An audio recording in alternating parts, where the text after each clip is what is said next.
One of the great venues in all the professional sports. Dodger Stadium in Los Angeles. And the Reds beginning the first of 4 against the defending National League champions here tonight. Hi again, everybody. Alongside Chris Welsh and Jim Day, I'm Tom Brenneman. Great to have you with us for Reds baseball on Fox Sports Ohio. You know, Tyler Mahle grew up down in Orange County, but he was telling me before the game today, Chris, he grew up a Dodger fan, and now a lifelong dream comes true as he takes the ball on the Dodger Stadium mound tonight. Well, it's got to be something special for him, because even for somebody who's not from this area, when you stand on Dodger Stadium mound and you look behind home plate, you see 5 levels of fans, and they are full to the brim here, and it's going to be some kind of special night. You know he's got friends. You know he's got family here. And hopefully he will not put any extra pressure on himself. For a young man, and he is very young even by minor league standards, he's only 23 years old, but he's really availed himself very well lately. He becomes more and more experienced, it seems like, with every start. And that fastball of his, man, oh man, if you're trying to hit the ball out of the ballpark with an uppercut, you're going to have a hard time catching up with him. You talk about irony. Here you have Mahle from California pitching for a Midwest team. Walker Buehler is from Kentucky pitching out west. Just goes to show you that big league teams have scouts everywhere, yep. And they're both very happy with their young pitchers. Walker Buehler is a guy that is very similar to Tyler Mahle. He is a hard fastball pitcher. In fact, he's reached 100 miles per hour in a radar gun before. He was part of a no-hitter that the Dodgers had against the Padres down in Mexico when he last pitched. This young man's got a bright future ahead of him. I tell you, the fountain of youth apparently has been found by Matt Kemp. He's returned to the Dodgers, and he is tearing it up. Well, they need him to. I mean, they've got a lot of injuries out there. Matt Kemp is very capable. There was one time when Matt Kemp was by far the best player in baseball, without a doubt. I mean, he could run, he could play defense, he could hit home runs. He was just hitting the ball all over the ballpark. I don't know how long it's going to last, but Dodger fans hope it lasts for a long time, because right now, where they're playing under 500 the way they are, they need to pick it up a little bit. All right, who noticed this thing got turned upside down? Who noticed? Number 19. All right, we're back on track now. When we come back, Jim Day is standing by with some comments from the newest Red, Matt Harvey. You're watching Reds baseball on Fox Sports Ohio.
Chevy. Check out their award-winning lineup only at your Tri-State Chevy dealer.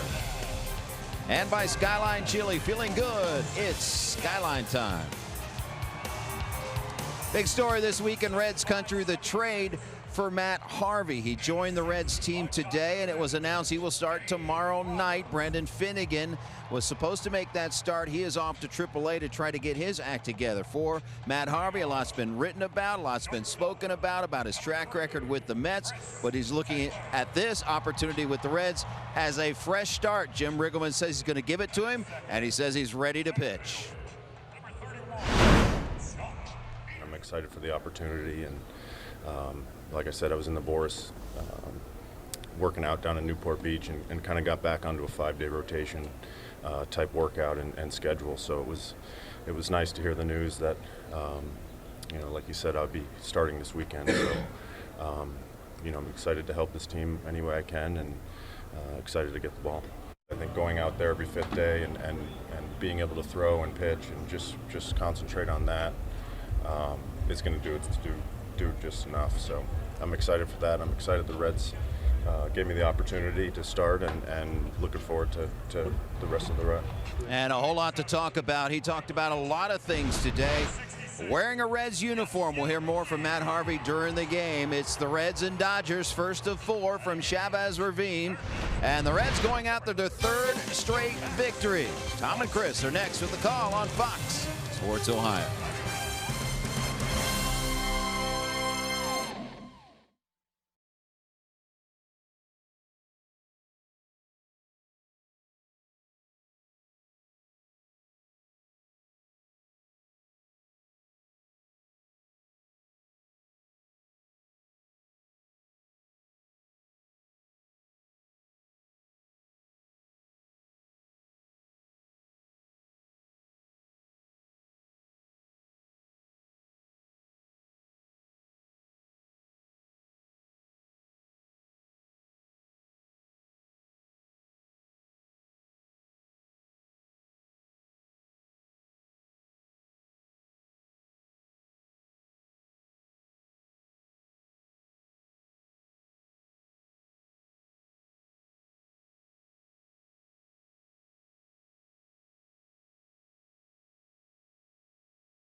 Thursday, Friday, Saturday night games and a Sunday afternoon game to wrap it up.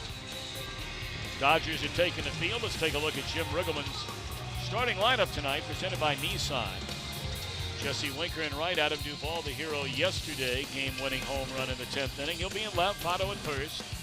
Scooter at second, Suarez at third, Barnhart behind the plate. First start at shortstop for Alex Blandino, Tyler Mahle, and then Billy Hamilton. And on the mound, hails from outside Lexington, Kentucky, still makes his home there.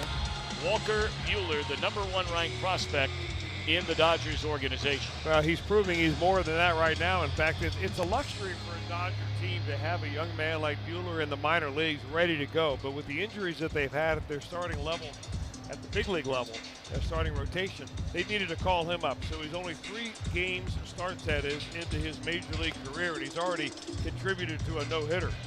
And that was his last time out when he and a couple of relievers, including Tony Cingrani, no-hit the San Diego Padres down in Mexico. But he's got a blazing fastball that averages 97 miles an hour, can get up as fast as 100 miles an hour. He's got a slider and a curveball, not much of a changeup yet. So it's pretty much hard stuff, fastball slider that he'll attack the Reds with tonight. Of course, the Dodgers are the defending National League champions, but they have just been ravaged with injuries. And some of the key, take a look at that. That's the start of an all-star team. Well, it is. And, you know, usually they have the kind of money that they can go out and they can, you know, fix their injuries and fix their mistakes, but they've had a self-imposed salary cap this year. So they've got to wait for these players to come back off the DL. Jesse Winker to lead things off, looks at a strike from Bueller, and we're underway.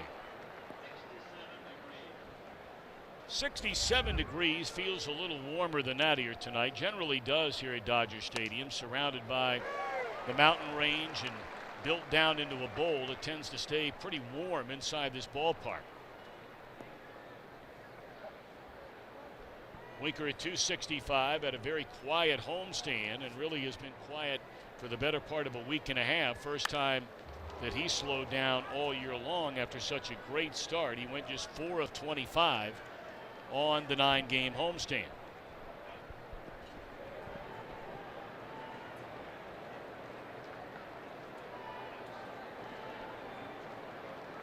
Nothing in 2 on Jesse Winker. And that strike 3 called, says a home plate umpire, Bill Miller.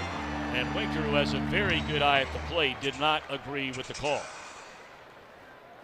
Fielder number 23, Adam Duvall.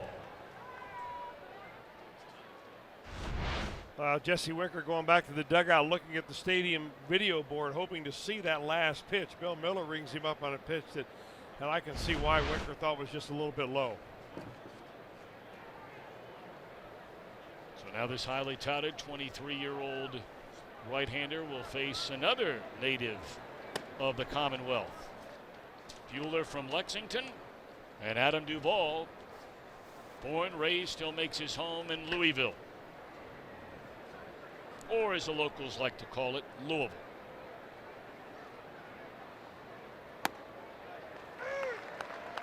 A ball and a strike. Duvall hit the game winner yesterday, and you know they're really hoping that what they're seeing of Adam Duvall lately is the beginning of him turning the corner.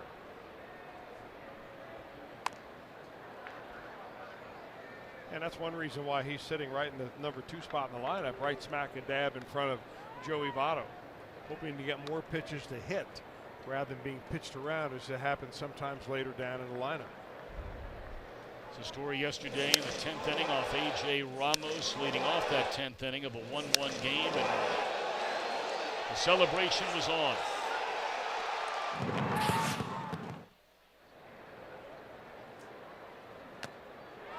Foul tipped into the mid of Yasmani Grandal. Kid's not messing around. No, he's not. Back-to-back strikeouts. Number 19, Joey Votto. Take a look at the Dodgers on defense, presented by Ford. Kemp, Peterson, Yasiel Puig just came off the disabled list himself yesterday. Muncy for Turner at third, Taylor, Utley, and Bellinger finish the infield. Bellinger, the reigning National League Rookie of the Year. And the former number 1 pick of the Reds, Yasmani Grandal. He's really starting to come into his own for the first time over the last couple of seasons.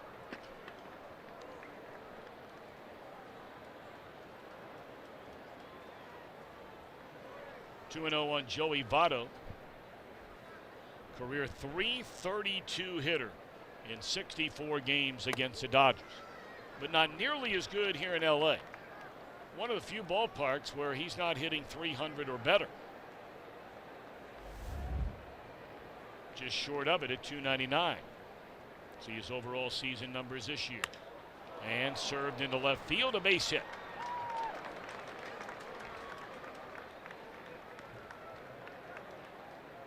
Second baseman number 3, Scooter Gennett. You know, I don't think I've seen a pitcher yet that throws hard enough just to simply fire the fastball by Joey Votto, especially after he has had an at-bat where he's seen 2 or 3 pitches to kind of get the timing down a little bit. I mean, yes, a 2-out single to left field You know, if you're Walker Buehler, you're almost thinking, well, you know, that's not really a problem. I would probably walk him anyway because he walks so much, so he gets a base hit. Now the left-handed batting Scooter Gennett fouls it back to the screen, down a strike. You know, Buehler is a lot like Tyler Mahle. I mean, his throw's a little bit harder than Mahle does, but he's got a nice easy motion. And it looks like he throws the kind of fastball that you feel like you're right on top of, and all of a sudden you're fouling it straight back because you're a hair late. Scooter off to a solid year at 288, 4 home runs, 18 batted in. Starting to feel better after missing a few days with the shoulder, and it's starting to show up. That one hammered into right field. Votto on to second, so consecutive 2-out singles. And a scoring chance for a guy who's been knocking in runs by the bushel. Well, Gennett is able to, you know, maybe his shoulder feeling a little bit better, getting on top of pitches that he was only able to hit the other way when that shoulder was ailing him a little bit. And he just ripped that one into right field. So with 2 outs now, the Reds have a little action going on. And this is a guy you want up there. What a homestand by Eugenio Suarez. In the 9-game stay in Cincinnati completed yesterday, became the first Red since 2011. That was Jay Bruce. To knock in as many as 15 runs during a homestand. Jay did it in 7 games, if you can believe that. But 10 of 32 on the homestand. 3 homers, 2 doubles, and 15 batted in. This ball's in the air, well hit to right field, but balls go out there to die. Into the glove of Puig. 2 hits, 2 left. Tyler Mahle living a dream when we come back.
For Tyler Mahle tonight, even though he grew up down in Orange County and roughly a little more than 35 miles, but in LA traffic, that's better than an hour ride.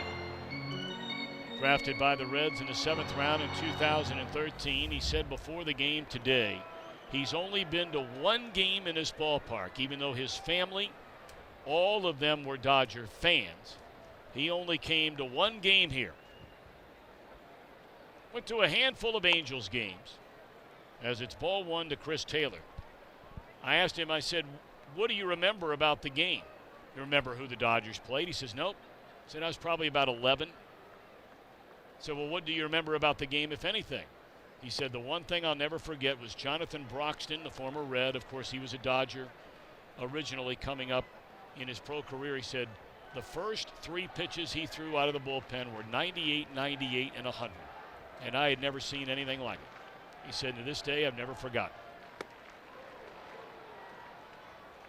It's funny, years later, his first camp with the Reds, Broxton was still with the Reds. I wonder if he reminded him of that story. I asked him. He said no. He said I couldn't. I was such a young guy. I couldn't go talk to him. I said you should have, because he's a nice guy. Broxton would have loved to have heard that story.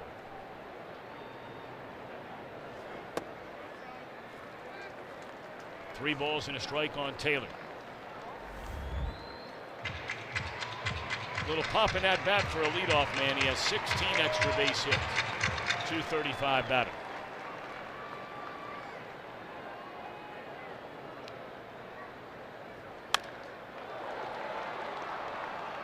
And Chris, you remember when you pitched for the first time in Cincinnati. I mean, to get that first out after falling behind 3-1, that's got to be maybe the first time you were able to fully exhale. Well, I think the first time out there, Tom, really all you're trying to do is throw the ball over the plate. I mean, you're just trying to compose your body enough to make it a semblance of a real major league pitch. And then as the game goes on, if you're fortunate enough to get through the first inning and then second and so on, then you can get kind of back to business and just regular baseball. But right now, it's all about family in the stands. It's about preparation. It's about people who contacted him that he hasn't heard from in 10 years, wanting tickets. All sorts of stuff going on in his brain right now. Well, now Tyler said that he is picking up the tab for 24 tickets. But he said there are a lot more friends and family than just those 24 in the ballpark tonight. You just saw a few of them a moment ago. Well, it used to be a lot easier before. They used to charge you for tickets. Players don't get free tickets anymore. They used to a long time ago. So you could go around and kind of get tickets from all your buddies and add them all up, and you'd have enough to bring a family in there, maybe 25 or even 50 if you had that many people that wanted to come. But now, every ticket that a player leaves costs a little bit of money. It's like income now. 3 balls and no strikes. And the shame of it all is that when the government decided to start doing that and charging the players, these guys, not Mahle, but they're making millions and millions. It's tip money for these guys. Where it gets people are the people working in the office that want to bring their family to a game, and now they got to pay taxes on their tickets. If they're working in accounting or in marketing, wherever it is, it's really a shame. Why don't you bring that up to the IRS next time you talk to them? There are a lot of things I'd like to discuss with them. But we'll leave that for another day. Oh, but if you lived out here, you'd have a lot more questions than I have. Yes, you would. 3-2 the count. Peterson, a foul ball straight back. His name came up during the series against the New York Mets, and we were reliving Todd Frazier winning that home run derby. And, of course, one of the guys he beat, in fact, in the final, was Jock Peterson.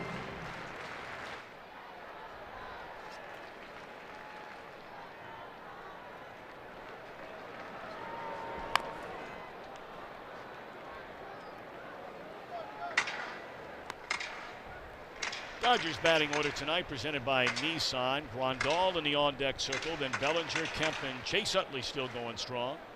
Yasiel Puig, Muncy down at third, Buehler batting ninth.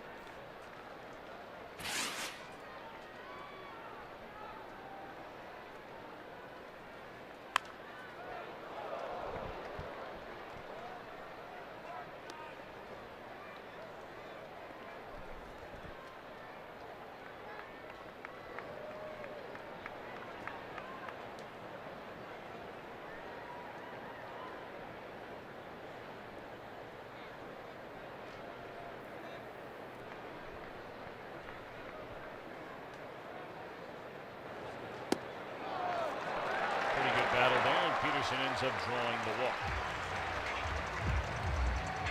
Reds on defense presented by Ford. Pitcher number 9, Ball and Winker. Landino's played 3 innings at short this year, but tonight his first start. And Tucker Barnhart back in the lineup, had a day off yesterday. Tony Cruz made his first appearance as a Red behind the plate yesterday after the trade of Devin Mesoraco. What did you think about the deal, by the way? You were off the last couple of days. I think it's a really interesting deal for the Reds. I mean, you got a guy in Matt Harvey that at one time just dominated and was one of the best pitchers in baseball. And along the way, he had some injuries. He lost his fastball. He's going to have to kind of refigure himself out, and maybe just a new situation and a kind of a fresh start will give him a lot of life on that again.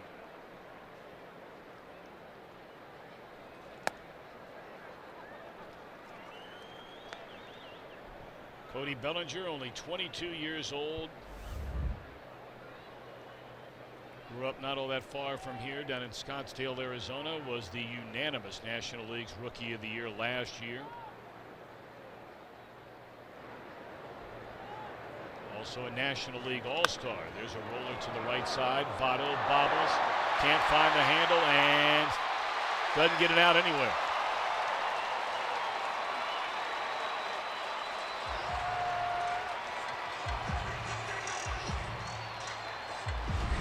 Well, it looked like it was going to be a very sweet 3-6-1 double play right here, but Votto clutch, double clutch, and then triple clutch. Finally, the backhand attempt to get Grandal was just a hair late at first base.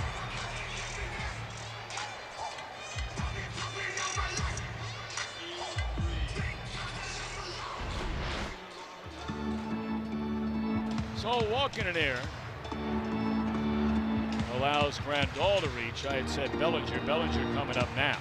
So Grandal aboard.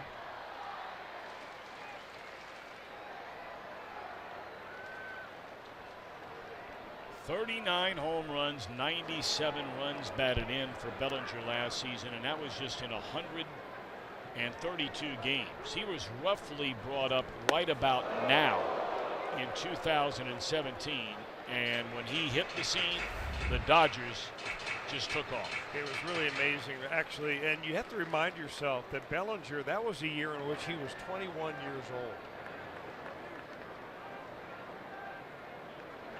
He does have a tendency to strike out. And he's one guy that has really bought into this launch angle, lifting the ball into the air, trying to get home runs. And when you have that kind of a swing, I mean, any way you cut it, bottom line is you're trying to uppercut a little bit. And you're more susceptible to those guys that throw that high fastball. And that's exactly where Tyler Mahle likes to throw his.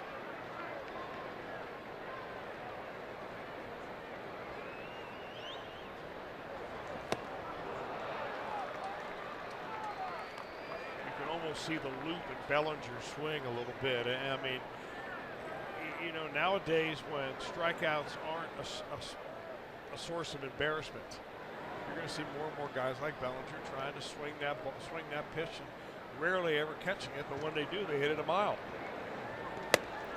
Just blew him away on nothing but fastballs in that at bat. The fielder, number 27, Matt Kemp.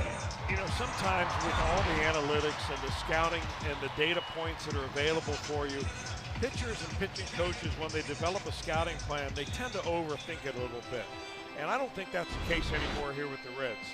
With Danny Darwin aboard, he's basically saying, you know what, ever since they invented this game, you have to pitch inside. And if you've got a fastball like Mahle's, you throw it up and out of the zone. And basically that's what Mahle has done the last few starts, and he's been pretty good. All right, so now Matt Kemp. What a season he is having back with the Dodgers. Take a look at this batting average for Kemp. That leads the National League at .343. Third best in the majors. 8th best slugging percentage. 12th best OPS.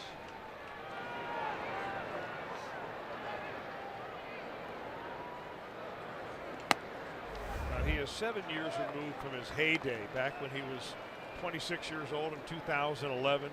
Led the league in runs, led the league in home runs, led the league in runs batted in. I mean, he was a one-man mashing unit right in the middle of the Dodger lineup, and played every day.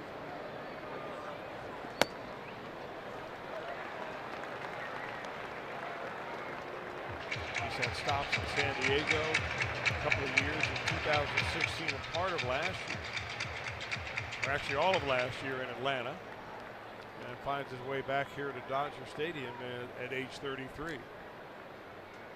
And obviously some good baseball left in him. Leading the league in hitting right now with a .343 average. 3 balls and no strikes. It's the third batter in this inning that Mahle has fallen behind 3-0. I am really going to write that off the jitters. He's still trying to get through this first inning here.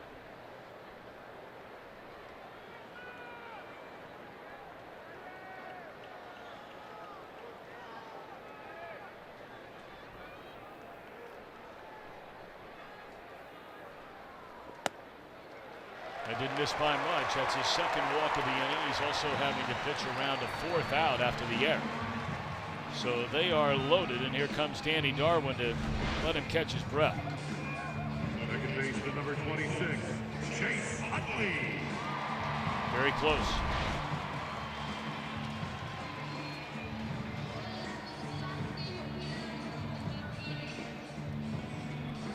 Well, you can tell a guy's age, or a generation gap anyway, just by their walk-up music. Is that Danny Darwin's walk-up music right there? Might have been. Led Zeppelin. Little Led Zeppelin, sure.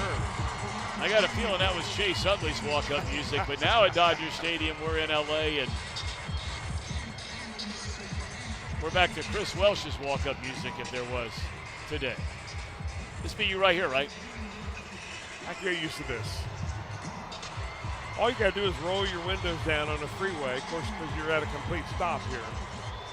And everybody's playing this song. You hear it surrounding you.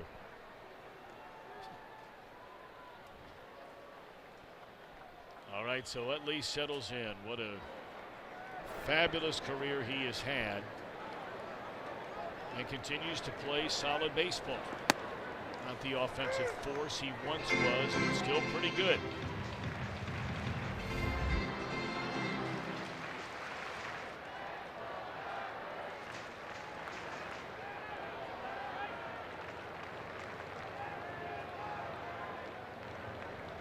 Utley, 39 years old. He will turn 40 in December. A 6-time All-Star, 4-time National League Silver Slugger winner. 259 career home runs. Has knocked in over 1,000 runs. Bases loaded. Liner into center field, a base hit. 1 run will score. Hamilton's throw is cut off by Votto, and the Dodgers have a 1-0 lead here in the opening inning. Yeah, I was about to say that Chase Utley, even though he's getting older, I mean, he's 39 years old right now, he's hard to throw the fastball by. Just got such a short little swing. And you get it down in the zone and speed your bat up a little bit. That's not where Mahle makes his money, is down around the knees. He's got to throw that ball up around the letters. And Utley was able to drop the head and drive a base hit in. The good news is only 1 run in. Even with a 2-out base hit, it was hit so hard that the Dodgers couldn't advance more than 1. So here's Yasiel Puig. We told you he was just reinstated from a 10-day disabled list prior to last night's game against Arizona. He missed 9 games with a bruised left hip. And right out of the gate, he had 3 hits in the game.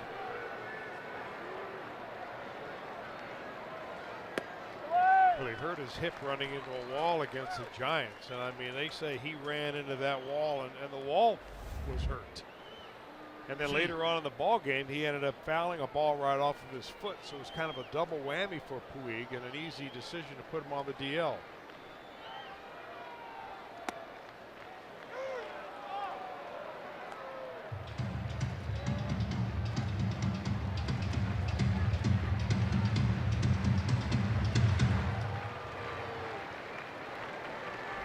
Puig, born and raised in Cuba, defected to the United States, made his major league debut in 2013, has had his ups and downs. But last year put together a solid year. He had 28 home runs, knocked in 74, hit 263, and plays virtually every day. So, you know, is he the player everybody thought he was going to be when he first arrived on the scene? Maybe not. But not bad. Well, those that watch him play really say that it was a crime that he did not win a Gold Glove. He's been that good in right field. He did. And apparently no on the appeal down to Alan Porter.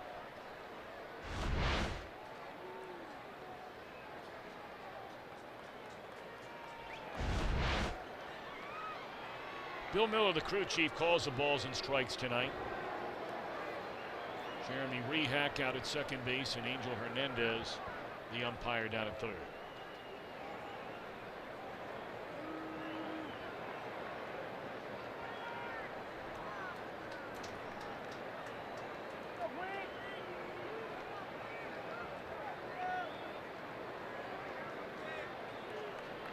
Big pitch right here, 2-2. A ball in the air, right center field. Winker's got it, and the inning is over. So only one hit, 2 walks, and an error. Dodgers leave them loaded, lead 1-0.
They can turn this around. They've been close in many games. 3-16 record in 1 or 2 run games. That's the most losses in all of the bigs. Dodgers on that list as well, 4-10 in such games. So the law of averages, the Reds hope, will even out, because over the season you don't expect the record in those 1 or 2 run games to be that. All righty, Reds coming to bat here in the top of the 2nd inning. They're down 1-0. And the 23-year-old native of Lexington, Kentucky, Walker Buehler, delivers strike 1 to the Indianapolis native, Tucker Barnhart.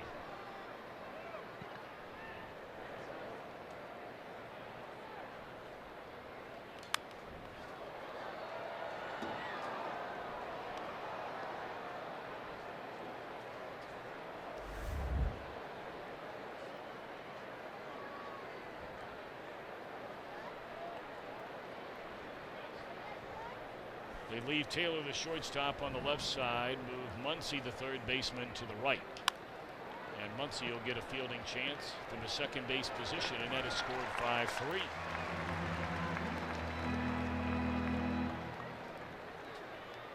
Shortstop number 2, Alex Blandino.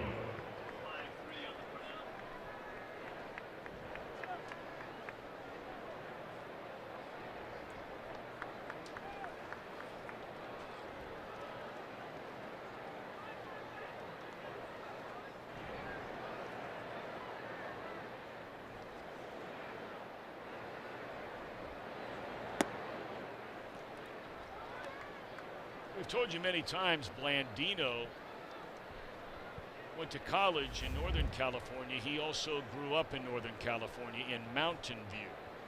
So yes, a native Californian, but that's a long ways from here. And ball's in the air to right center field, easy for Peterson. And the first 2 gone in the Reds' 2nd inning. Well, as a pitcher, there's nothing you want more than to have a nice quick inning after the other pitcher struggled in his inning, especially when you start out the game like that. So Tyler Mahle goes to 7 batters in the 1st inning. And now Buehler is on his way through a 1-2-3 job, and he's got Mahle to deal with.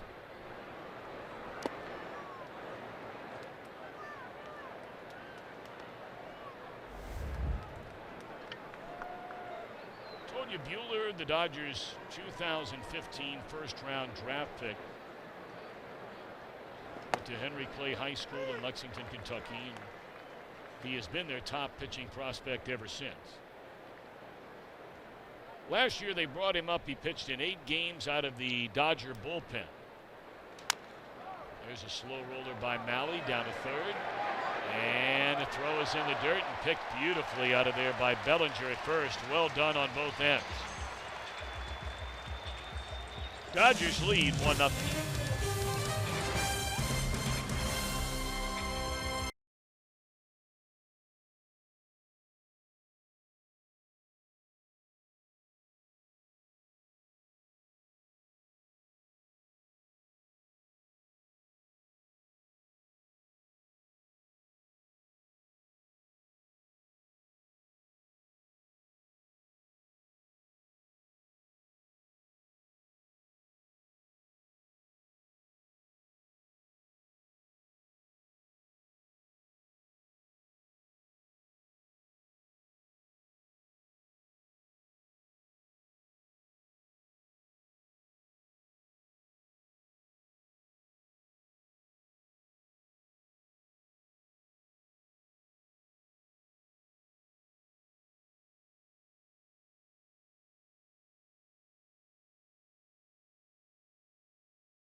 And he told me I'm getting 24 tickets, but I'm paying for their tickets. But I told everyone, or I didn't tell everyone, but I told my parents, I was like, I'm not paying for everybody's tickets, you know, like they kind of have to pay their way. But no, it's going to be really cool to have everybody there.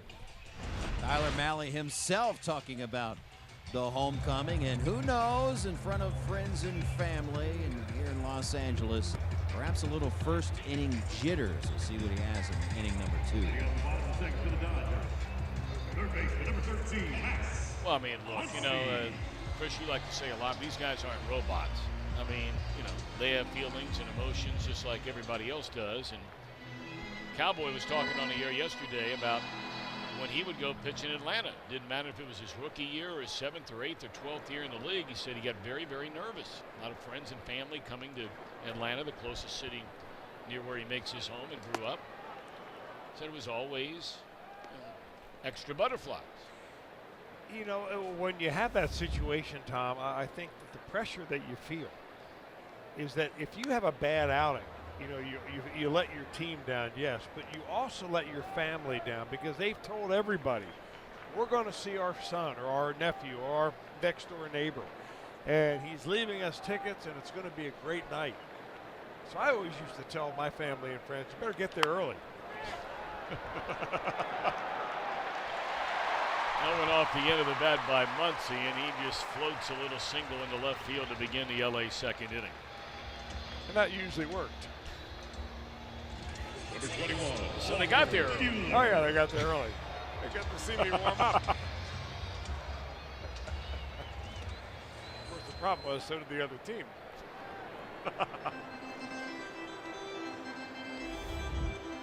All right, we'll see if Bueller can get a bunt down, because that's what they'll be calling on him to do right here.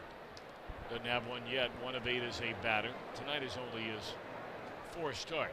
This really, with Mahle's fastball, and I keep going back to that, I mean, it's not an overpowering velocity type fastball, but it's got great spin and extra life on it. I think they ought to throw it at the very top of the strike zone right here. It's a tough pitch to bunt. Well, there you had it. A little too high. I mean, it's hard to get that ball down.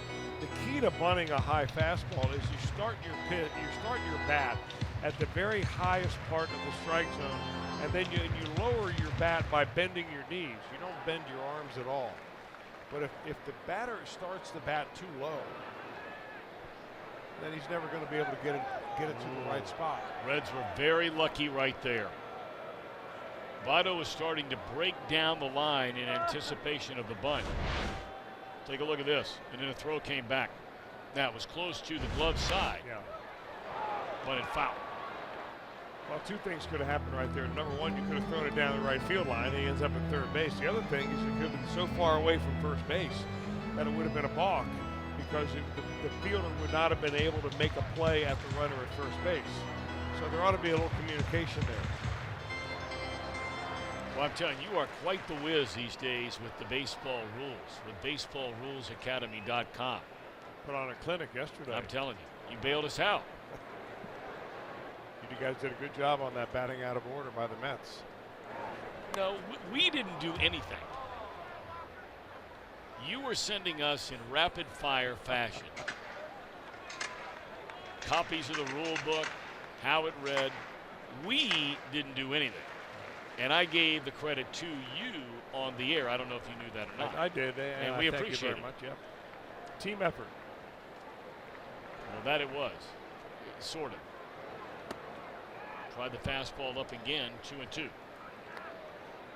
So I really like the fact that you're not conceding a sacrifice bunt, because then you turn the lineup over. You've got better hitters, obviously, at the top. You get a runner at second base. I just think teams do that too often, and they don't concentrate enough on the pitcher-batter relationship.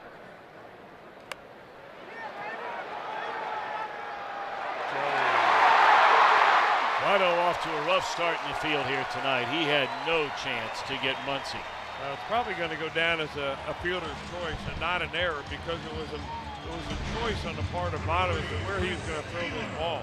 He fields it on 2 hops. If he maybe gets it on the first hop, he's got a better chance. But once it bounces the second time, that little timer in your head ought to tell you there's no way. I've had to come too far to get that ball. Let's get the sure out. And that Mahle's got another situation with first and second. This time, nobody out. Well, I think they have to score that as straight-up sacrifice. Yeah. Yeah, no error there at all.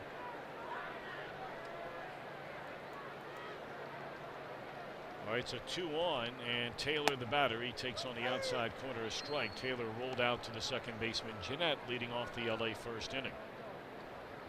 So although no error charge to Votto, he did have one in the first inning, and that was a big play as it turned out. Doesn't get an error here, but the Reds don't get an out. 0-2 on Taylor.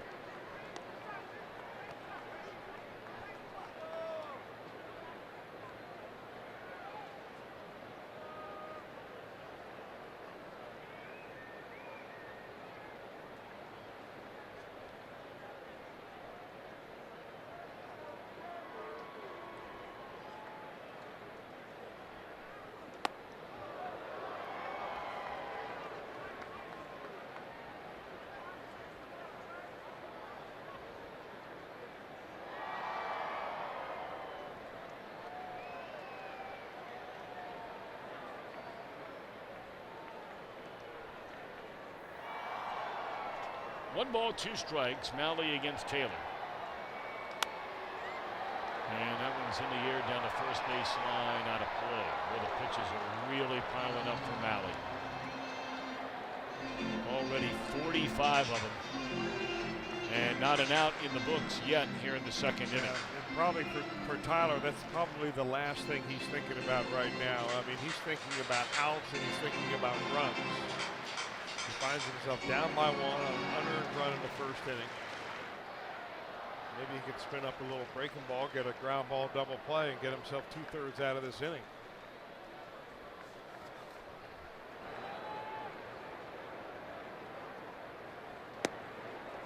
Of course, this used to be one of the great rivalries in all of baseball, and it certainly hit its climax during the decade of the 1970s when the Reds and the Dodgers played in the National League's Western Division.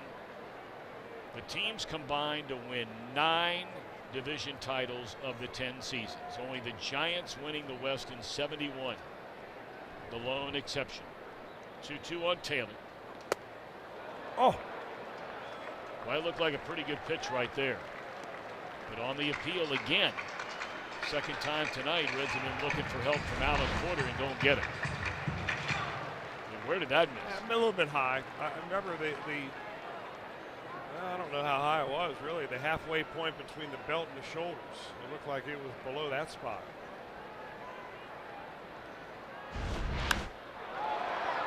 Fly ball to right.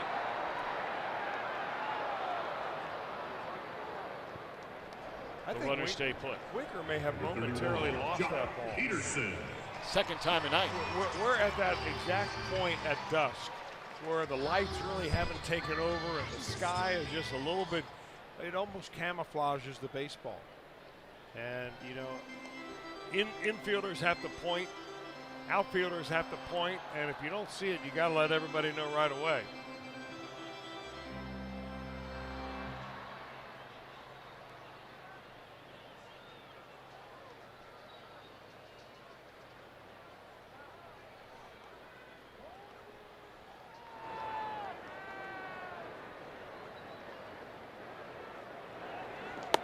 Speaking of that rivalry, you know, between the Reds and the Dodgers back in the 70s, I saw Tommy Lasorda tonight. He was in a wheelchair or a little cart right now because he's had some physical setbacks. But there he is. Tommy, he was telling me some great stories about the Reds back in those days. I'll tell you what. There's nothing better. What a personality. There's no doubt about it. There's nobody in baseball in the last 50 years that tells better stories, that is more fun just to sit around and listen to than Tommy Lasorda. Yeah. Not even close.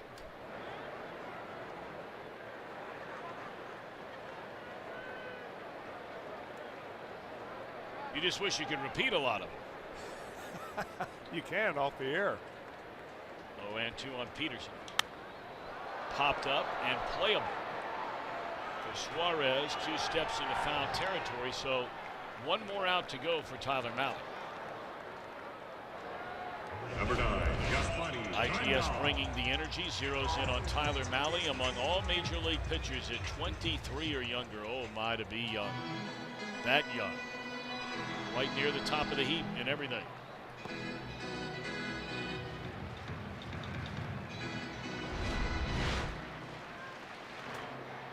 That's one of the advantages you have when you get a pitcher out of high school rather than a college pitcher that spends 3 years to say a school or even 4-year senior. I mean, sometimes these kids are 22 and 23 when they sign a contract. Here Mahle is in his second year in the major leagues at that age.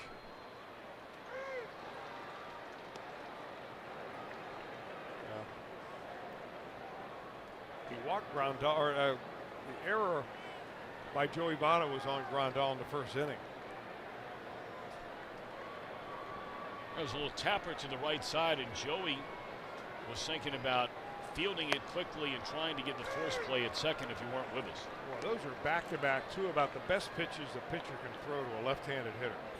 I mean, it was the first pitch change up, down and away on the black on the knees. Next pitch underneath the elbows on the black, right at the top of the strike zone. Now you expand the zone a little bit and make him chase. 0-2 on Grandal. Didn't miss by much off the inside edge. This guy's off to a good start. 282 batter coming into the game tonight. 5 home runs, 23 batted in. See his numbers with runners in scoring position, very good. But that has been the exception rather than the rule for the Dodgers this year, getting a big hit.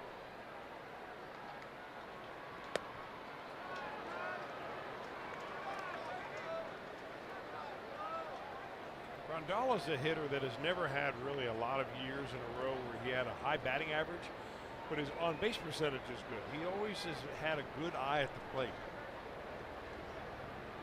It's good again this year. It's almost 390.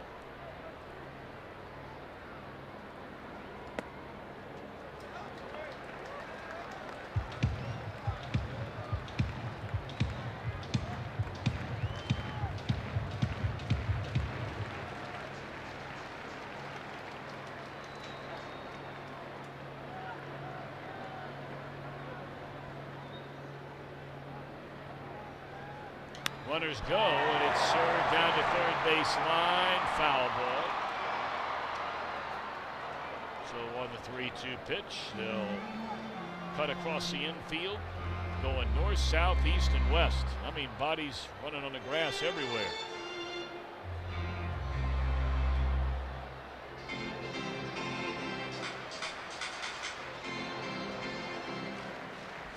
So Muncy back at second base, Bueller the pitcher at first, and they'll get started once more on this payoff pitch to Grandal with 2 away.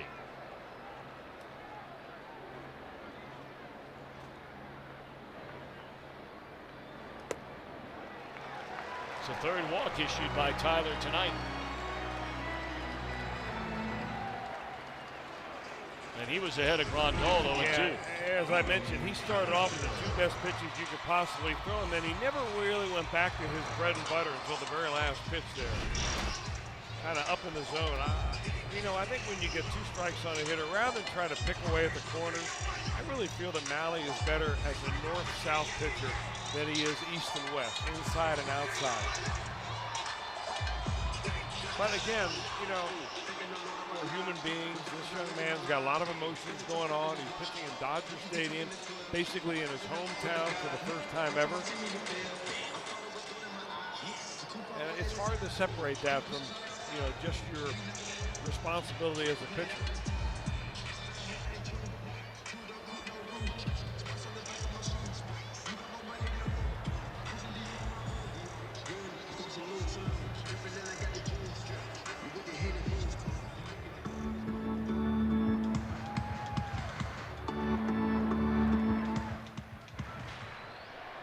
Well, in fairness, he's had to pitch around wildness number 1, and he's had to pitch around a couple of misplays defensively. Dodgers left him loaded in the first inning, scoring once, and let's see if he can keep it right there. Cody Bellinger, the batter. He threw Bellinger nothing but fastballs the first time up, and the same result as the first pitch here. Yeah, so why would you change?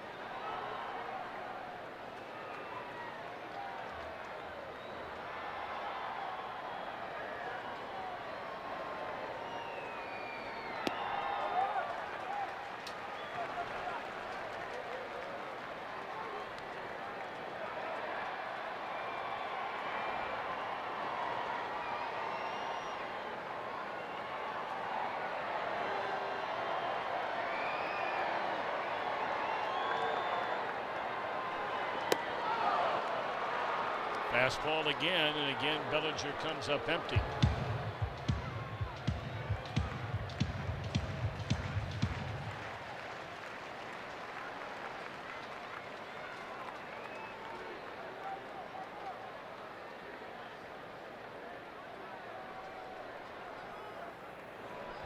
Two-two pitch with the bases loaded and 2 outs.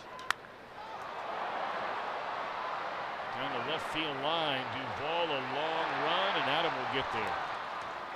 Second straight inning, the Dodgers leave the bases full. 1-0 at the end of 2, LA in front.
can be there for as low as $10.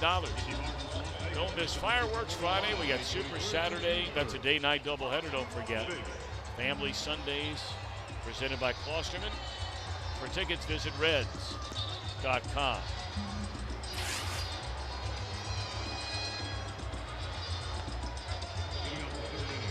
I'm sure Joey Votto walked over to Tyler Mahle to start that conversation saying, hey, I'll pick you up. I'll get it together here. You know, but I think more important than that would be a conversation about what they're going to do with a runner at first base and how far inside. I mean, you know, that's one thing to apologize. Let's move on and let's worry about the next situation when we've got a bunt situation. Where are you going to be? And I think that that's going forward is what they're probably concentrating on. All right, despite the fact that the Dodgers have had runners on base everywhere, and that literally means everywhere, they've left them loaded the first 2 innings. Reds are only down a run.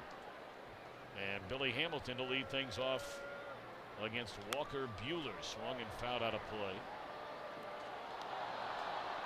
You know, we were talking about that decade. What a decade it was. The Dodgers and the Reds in the 1970s. They were, of course, this was long before the advent of the wild card. You'd have years where the Dodgers would finish second, winning 90, 92, 94 games. Same thing with the Reds, but that wouldn't get you to the playoffs back then. You had two divisions. You had the West and the East. And only the champions of each division would go right to a championship series. Tapper down to third and one out. Of course, the Reds won the division in 70, 72, 73. 75, 76, 79. The Dodgers would win the division 74, 77, 78. And he was a manager of all those Dodger teams. Hall of Famer Tommy Lasorda.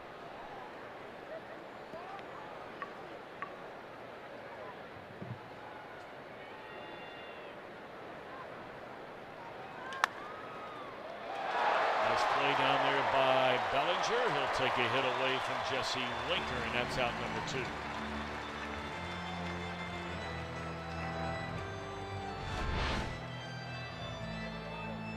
Hit very hard on a breaking ball right there, and that's a double saver right there by Bellinger.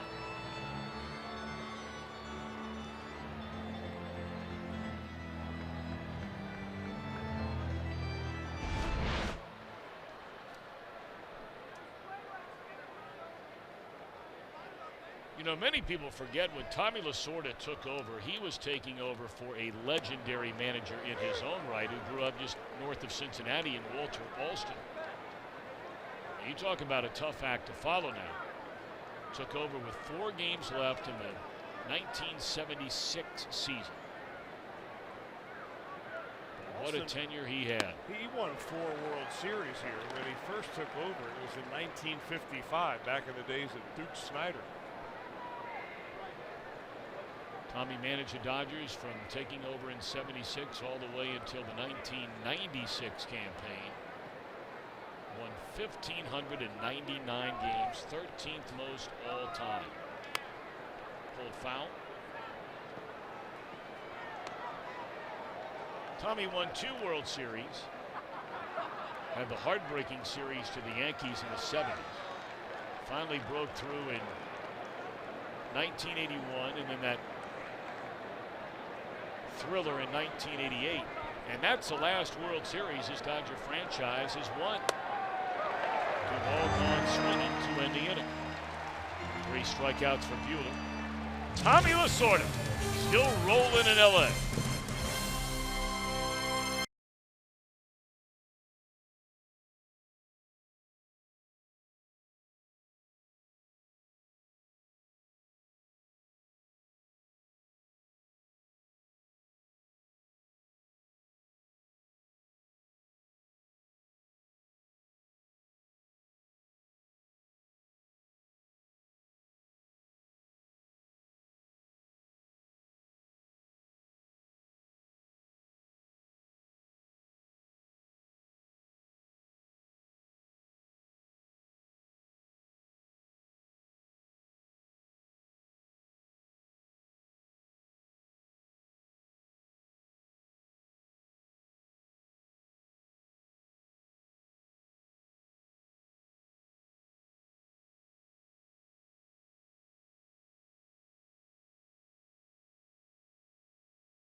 by Cincinnati Children's, changing the outcome together. And by your local Ford dealer, Ford. Go further. Beautiful night at Dodger Stadium in Los Angeles. Opening game of a 4-game weekend series. Same start time tomorrow night. We'll be coming your way at 9:30 with the Reds Live. That's 9:30 Eastern time. Our game coverage will begin at 10. And then an hour earlier, 8:30 Reds Live on Saturday. Game coverage at 9. And then on Sunday, Reds Live at 3:30 in the afternoon, game coverage at 4. That'll be a nice way to finish off your weekend. 4 o'clock start on a Sunday. We invite you to join us. 1-1 pitch on Kemp. He drew a walk his first time up. Dodgers lead here 1-0. They bat in the last of the third.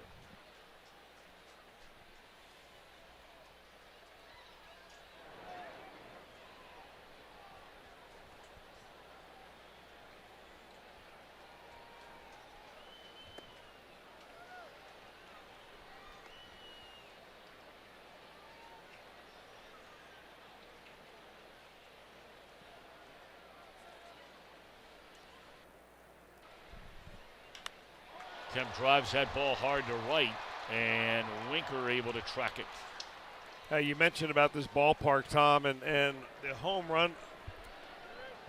The home runs come easier early in the game than they do later in the game. It's warm here in the afternoon, or when the guys are taking batting practice. I mean, they're flying out of here like crazy. But as you get deeper and deeper into the evening, the temperature drops, the air gets a little more dense. And it's just harder and harder to hit a ball out of here, especially going opposite field. This becomes one of the best pitching ballparks in the entire Major League Baseball. Well, it's hard to imagine if you were a free agent pitcher or if you were an amateur pitcher, and of course you're thinking about what team's going to draft you, and you're grateful for anybody. There's a second hit of the night for Chase Utley. His first hit knocked in the game's only run. But I tell you what, you could live with being drafted by every team in this National League West except for the Colorado Rockies because, I mean, AT&T Park, huge. Dodger Stadium, you just talked about. San Diego's the biggest of all of them. And Arizona is a fair ballpark. Not necessarily hitter-friendly or pitcher-friendly. It's somewhere right down the middle. Would agree.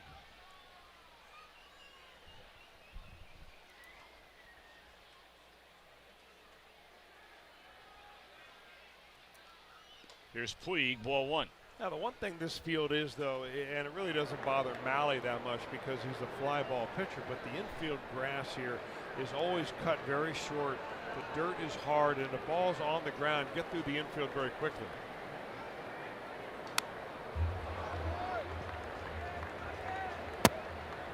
Puig holding that pose after that cut. I think that's a pitch he wish he had back. That's the Adonis swing. He looks like Adonis.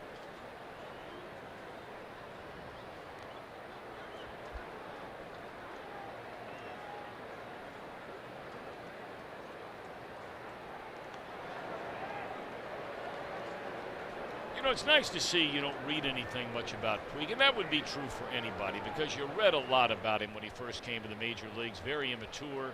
He would show up late. Don Mattingly had pretty much had his fill of Puig, of having to, deal with it day in and day out. He got eaten up on that pitch. But in the last couple of years, all you read about is Puig playing baseball. Yeah, and I'm wondering if maybe one of the reasons back he did not win the Gold Glove has something to do with the kind of the kickback of that reputation about, there's a certain amount of subjectivity, about who's the best fielder and who deserves the Gold Glove. I mean, look, we all think that Billy Hamilton deserved the Gold Glove. We're very happy that Barnhart finally got recognition. But I wouldn't imagine that it would be too far off to suggest Puig is a victim of his reputation. I think you're 100% right. Muncy, the batter, filling in for the injured Justin Turner. We just put up 4 guys a little while ago. Big name players with big-time injuries. Seager's gone for the year. Clayton Kershaw, best pitcher in the game. He's out for a while. But there are also a lot of pitchers in that bullpen going all the way back to spring training. You know, they let Morrow get out of here. They let Tony Watson go to the Giants. And the guys they were hoping to replace them with got injured all the way back in spring training. One of them just came back in the last couple of days. The other one still hadn't pitched in Kaler. And I think the biggest thing really for the Dodgers with that respect this year is that they have decided that they're not going over the luxury tax limit. So their payroll is going to be self-imposed a max of $197 million, which is probably $100 million more than what the Reds can spend. But in years past, what the Dodger front office has always had is a little checkbook in their back pocket. So if you have some injuries or you have some underperformances, you don't worry about it. You put those guys out in limbo somewhere and you go sign somebody else. Or you make a trade for another player who's making a boatload of money. They're not going to do that this year. And that's one reason why with the injuries they haven't been able to recover. Surprising walk there by Mahle. I mean, he's been a little wild tonight. We talked about the butterflies pitching here at Dodger Stadium. But a 2-out walk to the number 8 hitter. And now he faces a pitcher. 1 ball, 1 strike. Yeah, I'm not so sure that Tyler Mahle is right now planning ahead. Like, I'd like to have the pitcher lead off the next inning. He's just trying to get outs. But he's looking at Walker Buehler as his way out of this inning.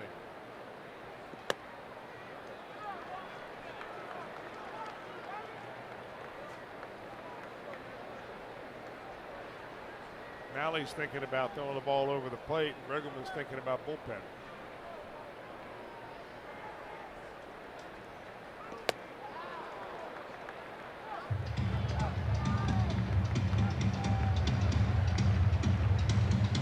And certainly not far from the forefront of Jim Riggleman's mind, the fact that he's running a pitcher out there tomorrow night and Matt Harvey making his Reds debut, so you've got butterflies there for him.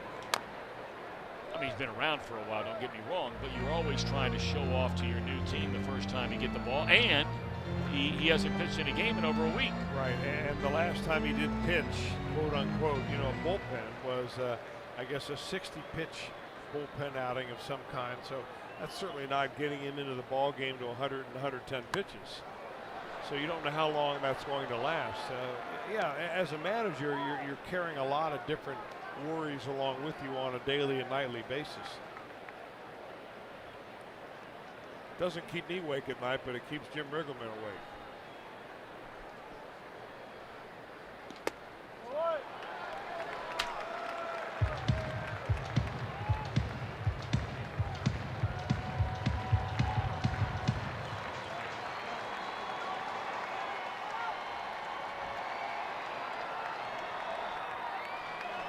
Payoff pitch once again, this time to the pitcher Buehler. Runners get started.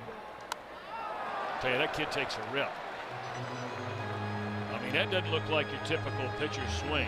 Now, granted, it's a fastball. He knows the fastball's coming, but it's a pretty good looking cut. He's got a chance of driving in maybe 2 runs with a ball in the gap here somewhere. Runners are off.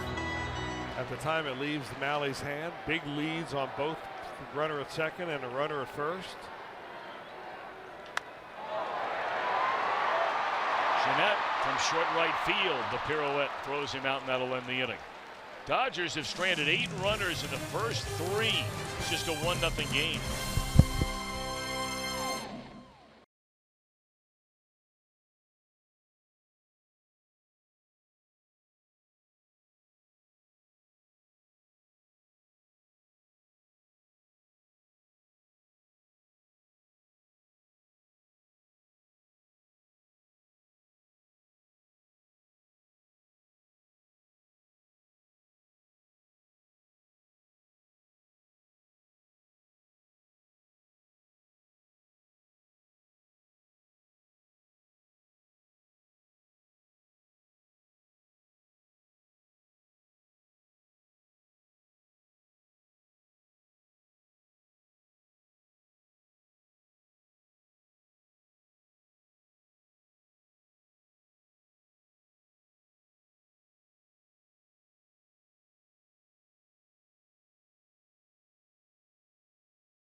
Walker Buehler back on the hill tonight. Last time out in Monterrey, Mexico, it was a combined no-hitter. Buehler, Cingrani, Garcia, Liberatore. The 23rd no-no in Dodgers history, but the first combined no-hitter in franchise history. And you better believe there was a big celebration. Not a single hit given up to the Padres as you see the four guys that combined, including the former Red, Tony Cingrani. Yeah, and Jim Cingrani, you talk about the guys in the bullpen. We started to allude to a minute ago about all the injuries during spring training. Cingrani now on the disabled list. He's another of the walking wounded for this Dodger team. All right, so the Reds bat here in the fourth, a 1-0 Dodger lead. It'll be Votto, Jeanette, and Suarez against Buehler. Votto a single into left field, his first time up. Abbreviated schedule in the National League. Earlier today, Miami beat Atlanta 2-0. Afternoon, Philadelphia over the Giants 6-3. And they're loaded up and down the National League West tonight. Colorado's at home, trailing Milwaukee. Arizona scored in the first inning, batting against Washington, and they're just underway. St. Louis in front of San Diego. Peterson to track it, one away. We'll make Great American Ballpark your family day destination Sunday, May the 20th. Thanks to Klosterman Bakery, you can get half-price Reds tickets. We've got the mascot races, face painters, so much more. Kids 14 and younger receive a pair of Play Ball wristbands in honor of Play Ball weekend. Cubs in town. Visit Reds.com.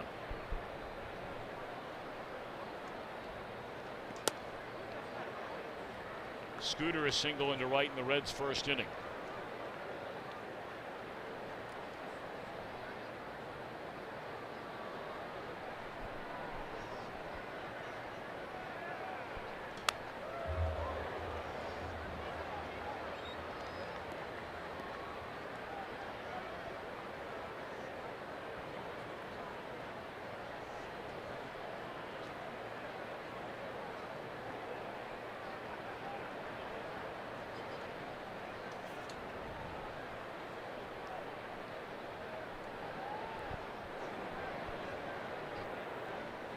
Pitch.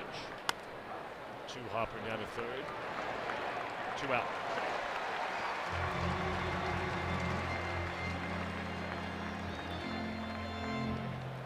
Number 7, Eugenio Suarez. 9 in a row now retired by Buehler. He allowed the singles to Votto and Jeanette with 2 outs in the first inning. Was able to retire this man, the red-hot Eugenio Suarez, to end the inning. And look at that pitch count for Buehler. Number 41 of the night upcoming, and we're 2 outs into the fourth inning. Strike one.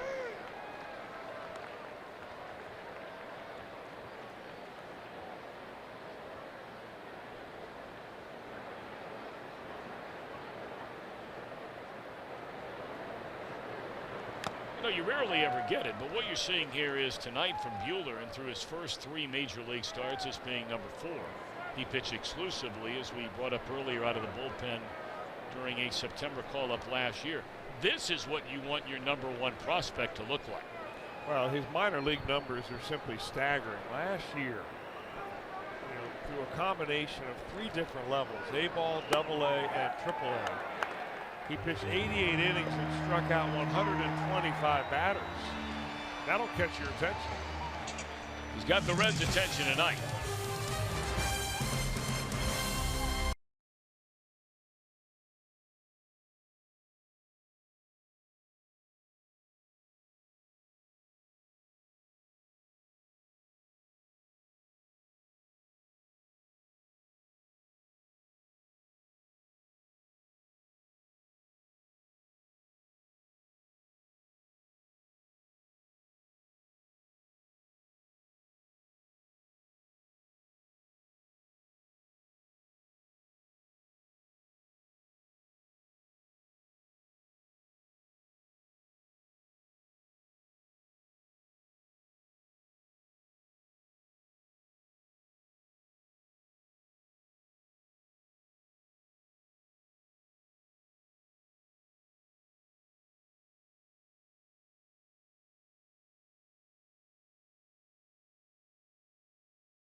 You can purchase the Marvel Superhero Ticket Package and take home an exclusive Captain America bobblehead.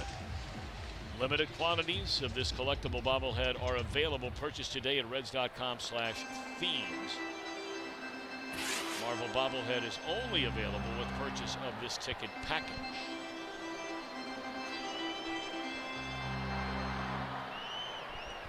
Named like after those Marvell Wynn. Remember him? I do. Good player. Yeah.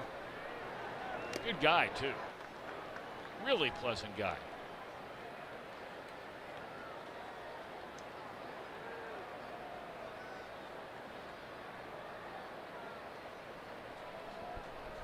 You know, I don't know what our percentage of Mexican-American population is in greater Cincinnati and all around Reds country. I'm sure it's probably a little higher than we think.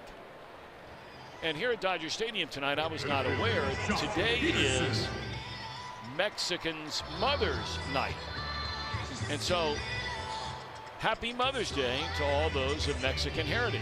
Hope you're having a great day and have had a great day. And obviously, you're still up late tonight. Maybe you're still going strong.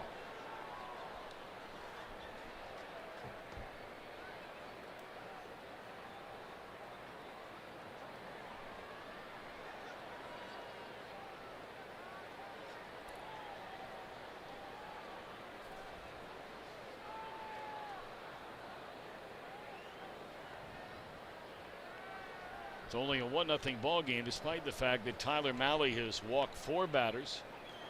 He's given up only 3 hits. He's had a couple of misplays behind him defensively, and he's thrown 88 pitches. But it's a 1-0 game. Kid will battle you, and this is the kind of game that I think you can really take a lot of measure out of a pitcher. I really think at the end of the year, one way to measure starting pitchers, if they have 30 starts, is you take their best 5 and you throw them out, and you take their worst 5 and throw them out. And what did you do in the other 20?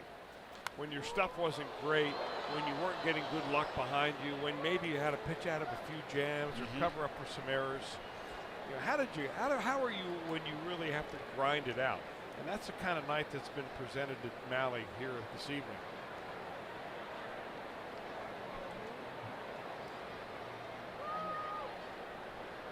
Two-one on Peterson. Fastball runs up and in. Reds have activity in their bullpen for the first time tonight. The right-hander Dylan Floro. Boy, how good has he been? Very.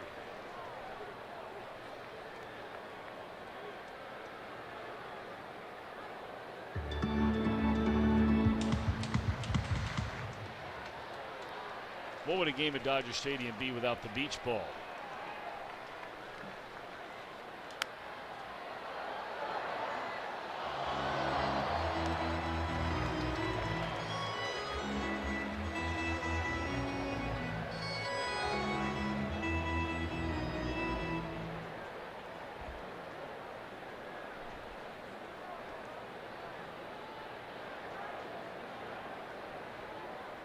Three-two pitch.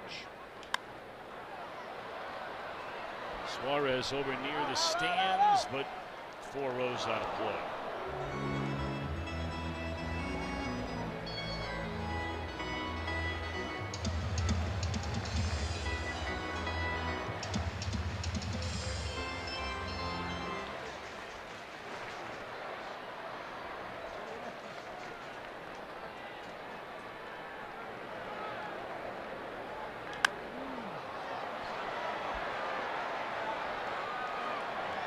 This time Suarez will have room, and that's a nice catch by the Reds' third baseman for the second out of the inning. And now a quick message from Miami Valley Gaming.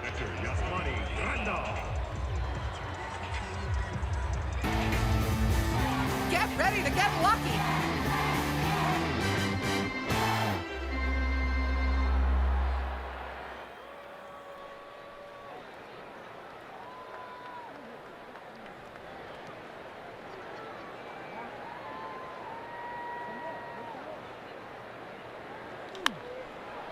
And now a pop-up on the first pitch of the at-bat to John Gall. How about that?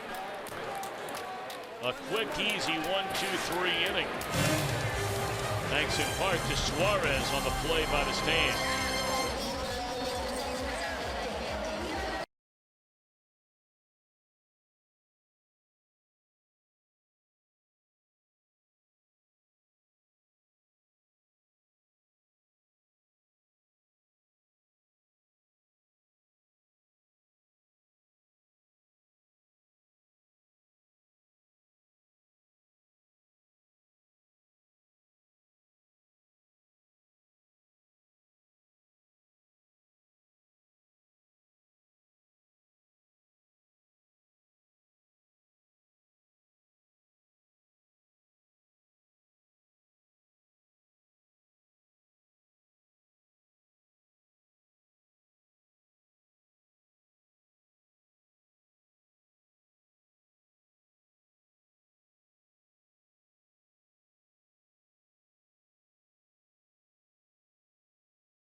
2013 Reds versus Brewers. Ryan Braun, grounder.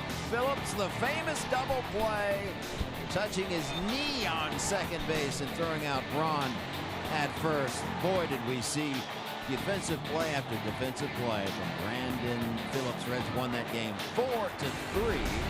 And coming up, another special edition of This Day in Reds history, and it involves Ted Power. Wow.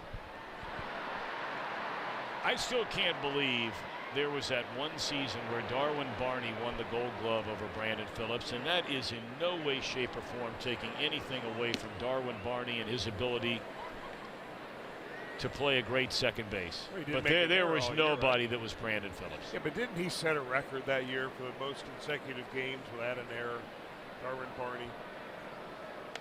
So you could say that in a way that he was, Phillips that is, was the second Red that got the short end of a deal like that, because Danny Jackson, the year that he had in 1990, right? Well, his big year was in 88. 88 for the Cy Young Award. Won 23 games. And he had a tremendous year, the best year of anybody in the league, except Hershiser had that string. That's right. Of consecutive shutout. Line drive right at Puig.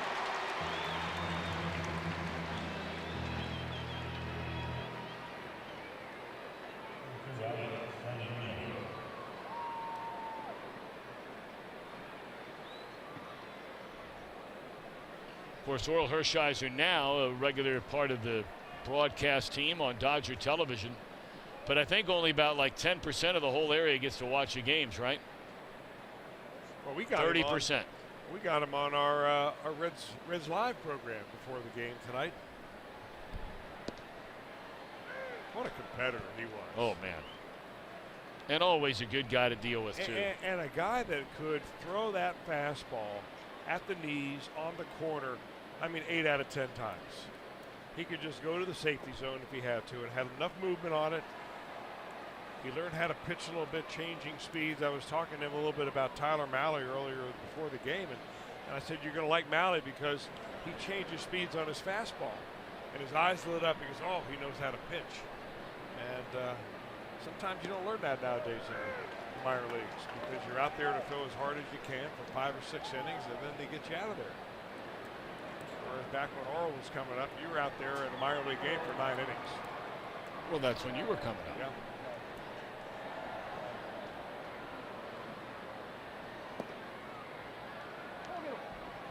You know, we were visiting on this topic before the game today with Jim Riggleman, because it was the first time I had had a chance to talk to him about the decision to take Luis Castillo out of the game 2 days ago. He's pitching in the 6th inning. He's got 81 pitches. Gave up a home run, first run he had allowed in that 6th inning. Gave up a single and a walk, but there were still 2 outs in the inning, and Riggleman came and got him. And I asked him, I said, you know, Jim, Jeff Brantley and I talked a long time on the air about how you talk to every single person who's in baseball today, and universally everybody agrees that we're doing nothing but babying these pitchers at the minor league level. Yet, even a guy like you, and I said, I've heard you talk about this, Jim, that you don't like the idea of the way pitchers are being babied and so forth, yet you made a decision to take a young man out of the game and 80, blah, blah, blah. So he said, you know, look, he said, unfortunately, I think what's happening is because guys are never pitching 3 times through a batting order in the minor leagues, that now we're expecting him to pitch 3 times through a batting order in the major leagues, and a lot of them are starting to prove to you they can't do it. It was a very interesting conversation.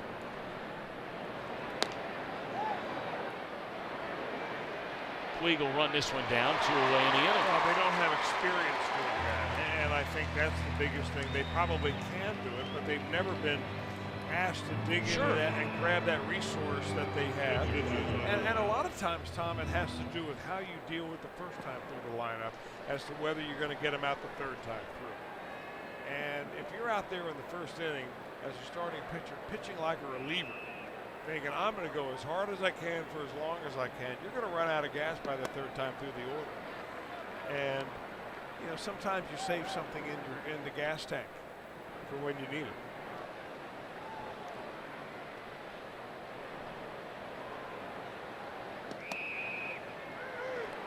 But again, I mean, it comes down to something as simple as you don't train for a marathon by running 8 miles.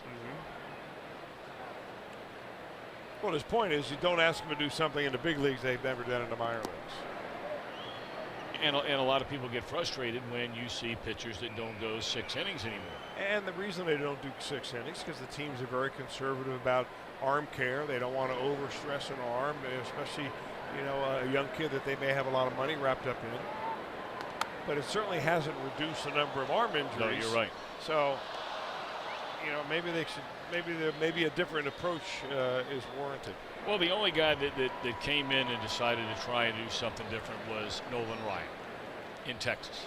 And he wasn't there long enough to find out really if it was going to work or not. But what we do know is this guy is rolling right here in Bueller. Reds haven't had a base runner since the first inning, but only a 1-0 game.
The Reds and Phillies are delayed for 17 minutes while beekeepers break up a swarm of bees at Riverfront Stadium. Of all things, one bee stings now bullpen coach Ted Power, who was the starting pitcher that day. It stung him on the index finger of his throwing hand. To make matters worse, this was Mother's Day 1987. And when he was 4 years old, he's allergic to bees, and he was stung by a bee, and he told me today he nearly died. His mother was in the stands that day and was worried sick after he got stung by the bee, but he said then trainer Larry Starr saved the day, put some type of ointment, some type of treatment on it. It didn't bother him as much as he thought, and he went on to record a career-high 11 strikeouts. What a great story that is. Wow. That's a tough dude, man, Ted Power. Good baseball guy. Yes, he is. And the name Larry Starr, one of the great names in the history of The Ohio University. Still very active on the board down there, and their incredible training program, their osteopathic school of medicine there. And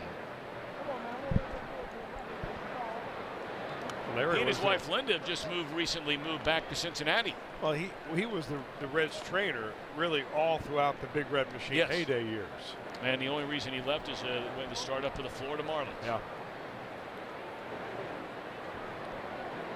Cody Bellinger beat on a fastball again, and that has been the MO for Mahle against Bellinger so far. Struck him out in the first inning. They got him to pop up to lead the bases loaded to left field in the third.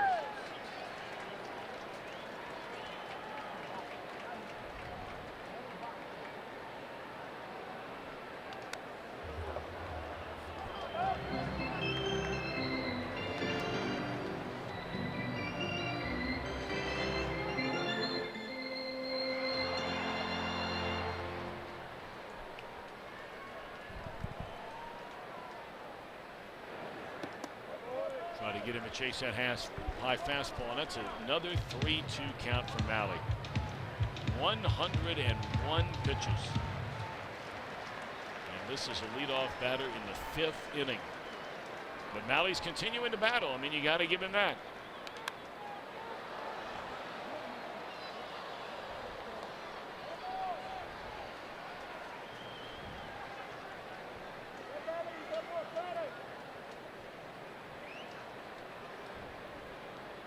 You know, and as a follow-up and to put a period at the end of the sentence in the conversation with Jim Riggleman about these young starters and moving forward, he did make the comment before the game that he will start to stretch these guys out a little more.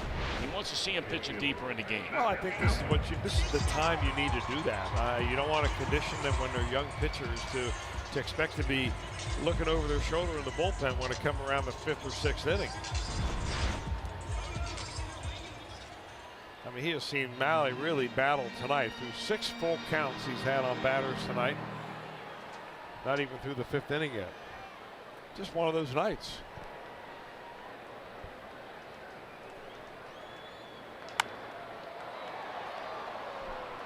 Kemp hooks one to Blandino, 2 away, and let's see what's going on around Major League Baseball. Jeff Pecoro, how are you, young man? You're up late tonight. Second baseman Chase Utley.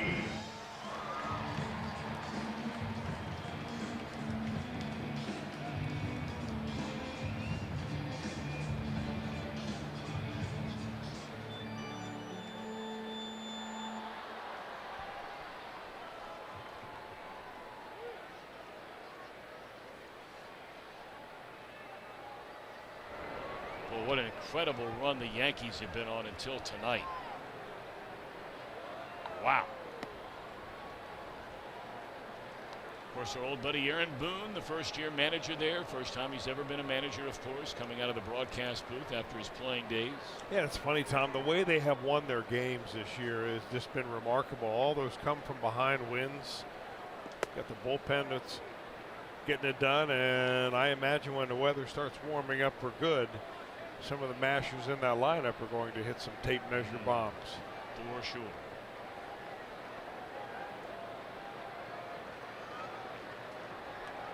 What's a home run called that the great John Sterling has for the Stantonian home run? And here comes the judge. Love it.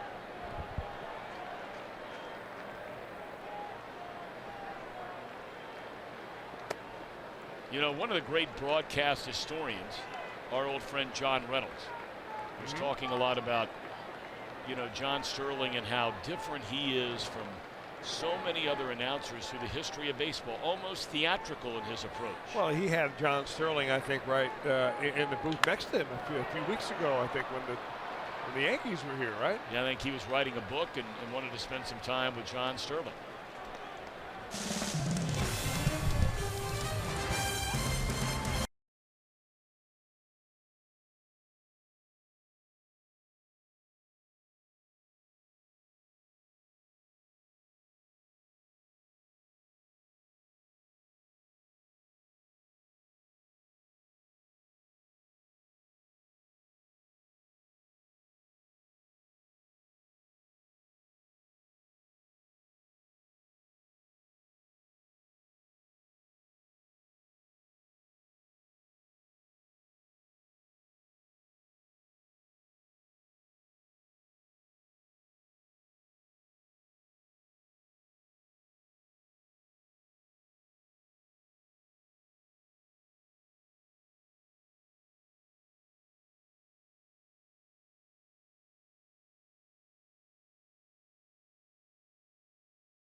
in his last 15 innings of work, 5 hits and 4 walks. The Lexington, Kentucky product, Henry Clay High School, smart kid, weighted 4.3 grade point average. Now, when he was in Reds country in Lexington during his formative years, he's a student of the game, and the pitchers that he followed and studied hard, the first name out of his mouth was Aaron Harang and then Bronson Arroyo, 2 soft-tossing Cincinnati Reds right-handed pitchers at the time, which is surprising because Buehler's a fireballer. He went on to say that Johnny Cueto was a big influence back then, and he tried to implement some of Cueto's famous timing tricks while he was in college at Vanderbilt. So the Reds country product now on the hill for the Dodgers and succeeding at a big level. Great stuff there, Jim Day. And boy, he picked some pretty good guys to really pay attention to. Very different in their approaches, but 3 pitchers, not just throwers, very much pitchers. Boy, I'm sure that Aaron Harang is really going to appreciate you characterizing him as a soft tosser. I didn't say soft tosser. No, Jim Day. Oh, Jim Day, I'm sorry. Yeah, so we do get to San Jim, what's the Diego deal to see down there? Aaron Harang later on in the summer. He was just in town a couple weeks ago. Well, not known for the fireballing fastball. Harang was in the lower to mid 90s, I guess. So perhaps I shouldn't have grouped him in together with Arroyo, who was certainly a soft tosser. You better save that explanation for the big really, guy. I mean, come on. Come on. Billy Hamilton out of there on strikes. Hey, Jim, by the way, welcome back to the television side. You've been over on the radio side the last few days working with my dad, the Hall of Famer Marty Brennaman. How'd everything go over there? Well, after seeking counseling, I'm back to form.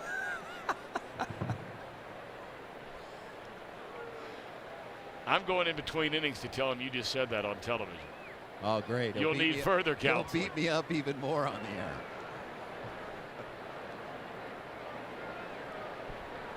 Here's Jesse Winker.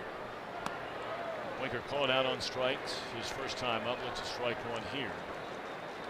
And then hit a hot smash up the first baseline. And Bellinger, a left-handed first baseman, dove behind the bag and scooped it up. Made a nice play to take away a hit, an extra base hit.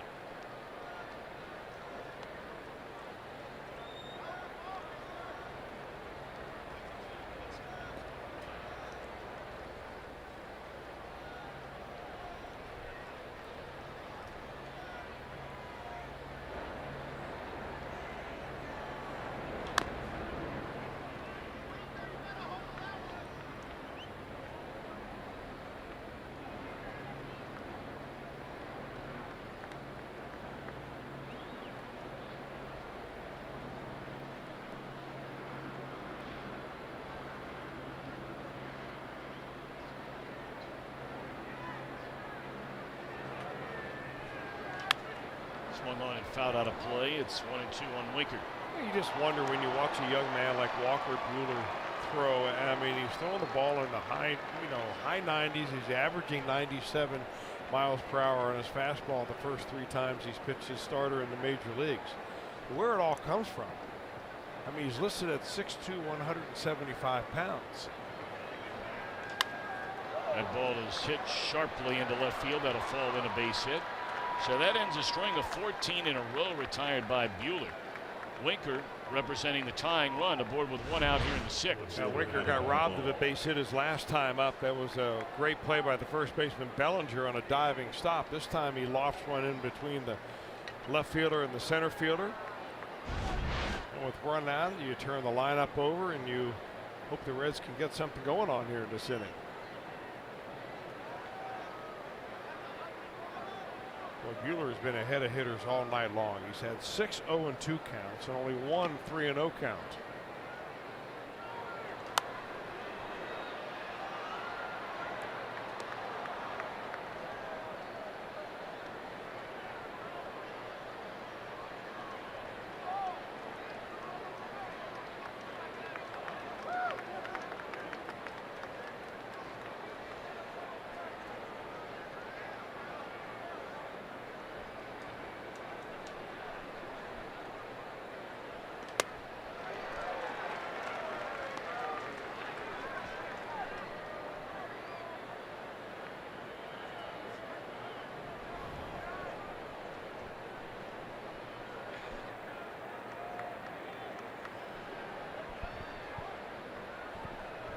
balls and 2 strikes. A count on Adam Duvall.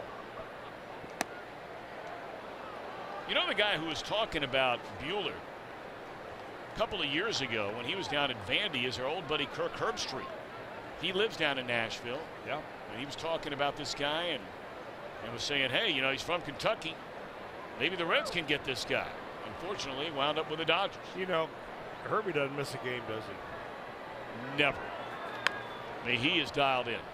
I know we've talked about him from time to time, and there are a lot of you out there that are just as hardcore as he is.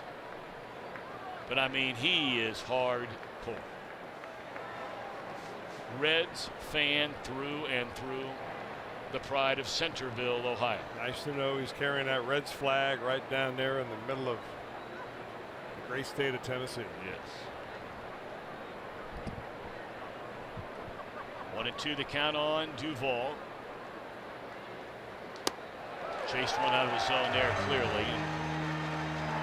That is the 7th strikeout of the game now. They're starting to pile up for Buehler. Well, if you have your phone nearby, scroll over to Fox Sports Ohio on Instagram to relive great moments, get some insights from the players. Follow Fox Sports OH on Instagram. Now Joey Votto.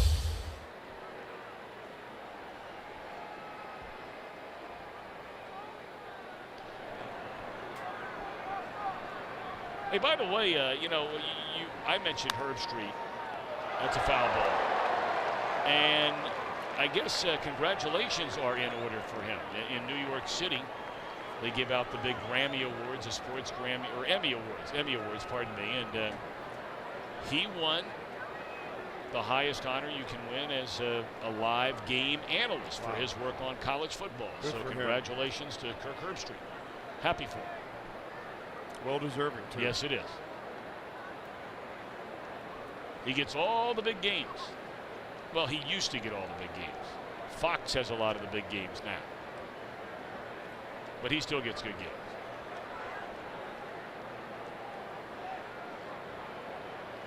0-1 the count on Votto. 0-2 on Votto.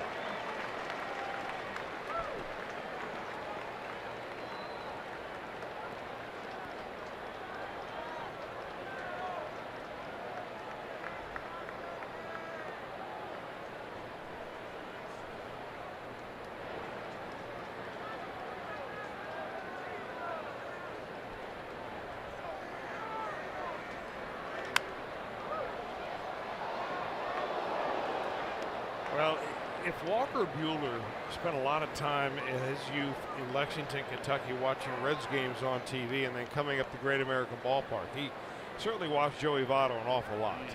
And there is no amount of intimidation factor right now on Votto over Buehler, because Buehler is just coming right after him, and he has done so all night long.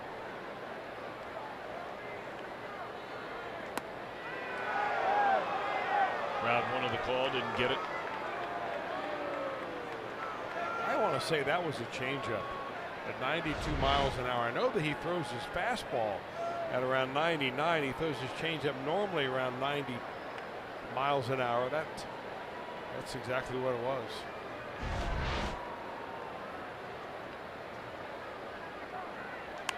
Fought it off to stay alive. Yeah, you know, Votto now getting more and more into that crouch with 2 strikes.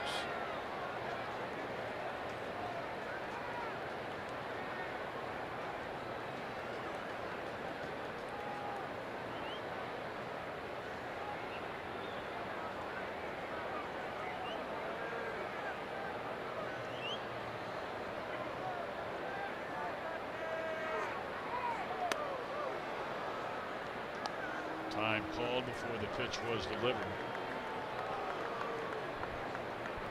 1 ball and 2 strikes on Joey Votto. It's only a 1-0 game. Votto having a continuing conversation with the home plate umpire, Bill Miller.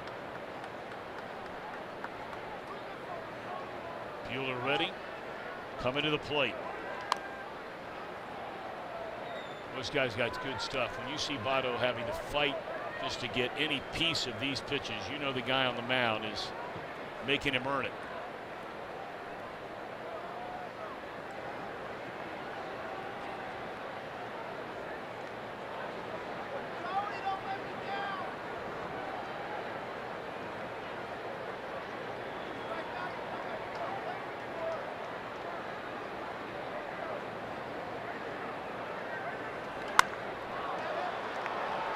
Base hit right field by Votto. That's vintage Votto at bat right there. Is that a good at bat? Second baseman Scooter Jeanette. I mean, all those foul balls that Votto was able to just to spoil.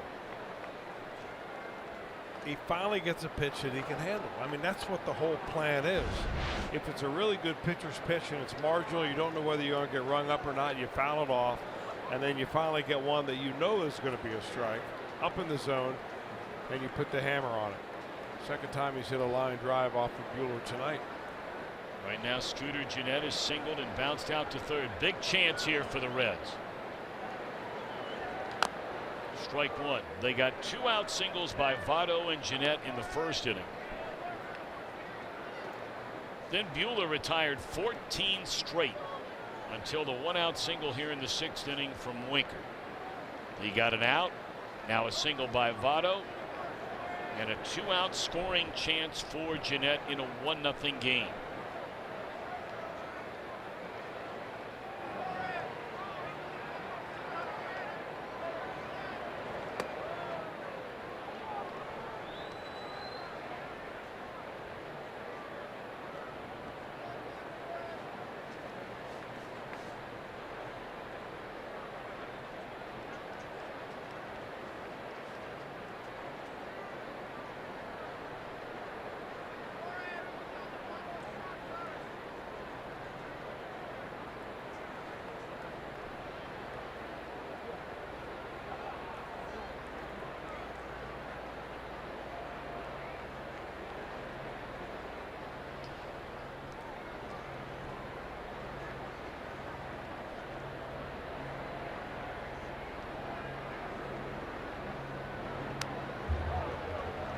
Challenge here with a 94-mile-per-hour fastball. Jeanette was right on it, but couldn't get on top of it and fouls it straight back. And now Buehler has him around the neck at 1-2.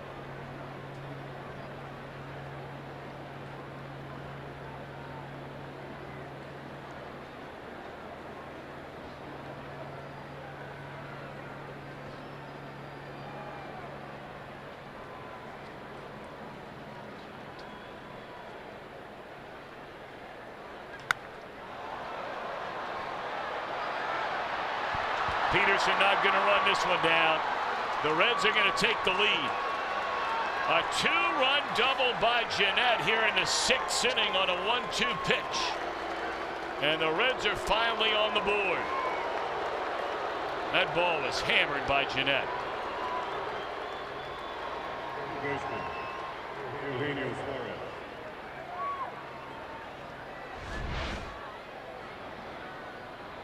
Well, a little breaking ball speeds up the bat of Scooter Jeanette. He was just a little bit late on the fastball, fouled it straight back. And the slider is the breaking pitch of choice for Walker Buehler. And he kind of left it right there thigh high, ripped it right over the center field head, did Scooter Jeanette. And that is some clutch hitting. And here we are, Tom, through the 3rd time through the order now. So it's not like it's Reds pitchers that have the market on having a problem when you're facing the hitters for the 3rd time in a ball game. Sure. I mean, Buehler was cruising as much as we've seen anybody all year long, and all of a sudden, you know, you give up a couple of hits, guy drops the ball over the center fielder's head, and now you're down by 1 instead of being up by 1.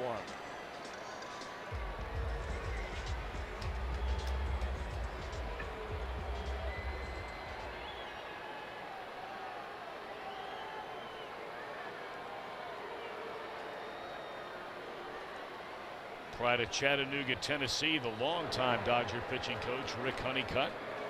What a good guy. Good pitching coach, too. Yes, he is.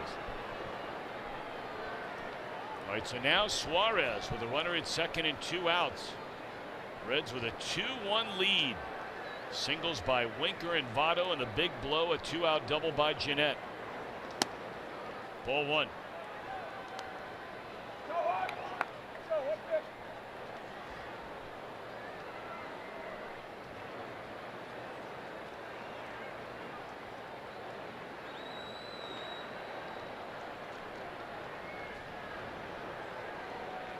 Suarez has flied to right and struck out.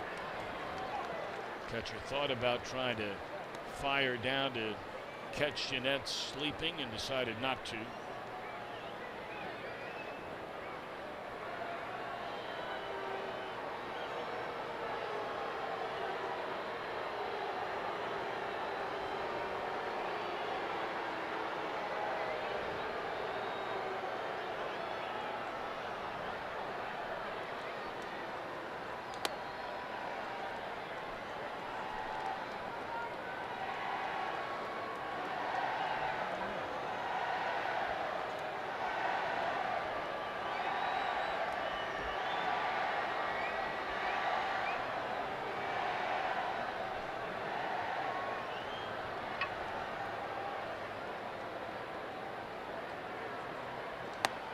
Two and two.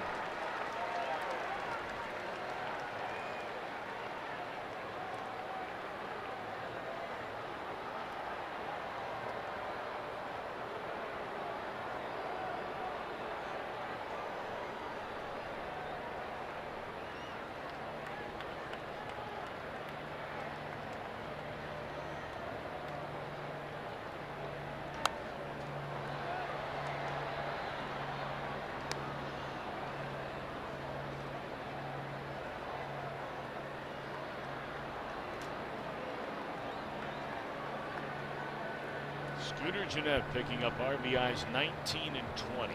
So he's now tied with Votto's second most, only to Suarez on the Reds roster. Suarez has knocked in 25 runs in 21 games. Well, there's a lot of this going on tonight. Some kind of delay in play. I don't know. Yeah, once again, a beach ball down the right field line.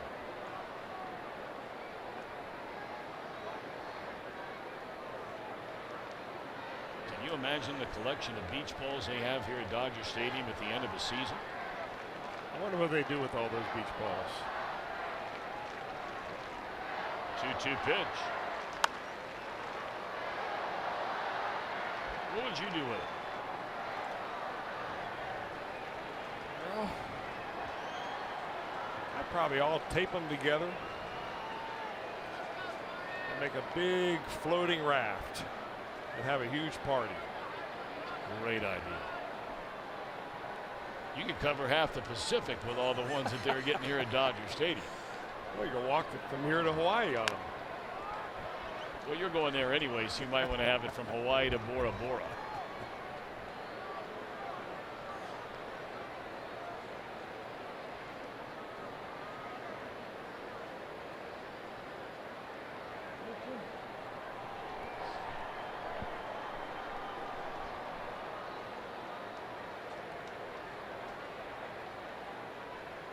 Pretty good battle going on here. Suarez against Bueller. 2-2 pitch.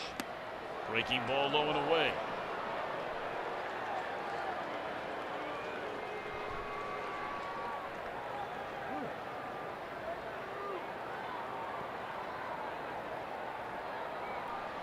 This will be the ninth pitch in this at bat. Tyler Mahle all of a sudden is in line with great bullpen work. Of course, he's not been officially taken out of this game yet to get a win.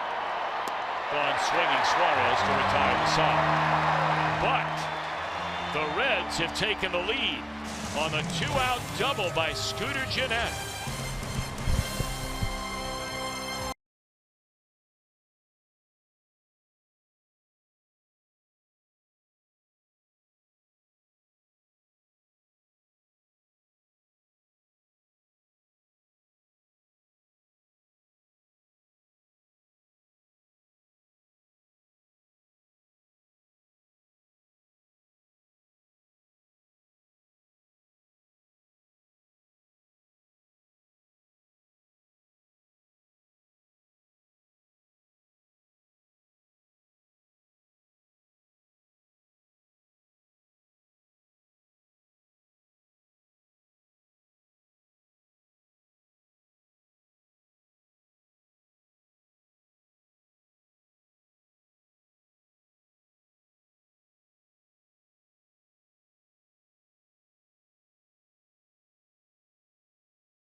game summary.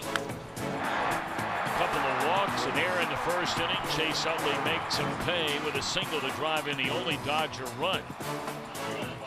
I tell you what, you give so much credit to this young man, Tyler Mahle. He had some shaky defense, clearly didn't have his best stuff. He walked 4, but at the end of the day, he goes up 5 innings, gives up 1 unearned run. And then in the 6th, after Walker Buehler had just dominated the Reds through the front 5, at one point retiring 14 in a row. But singles by Winker and Votto both would come in to score on the 2-out double by Jeanette.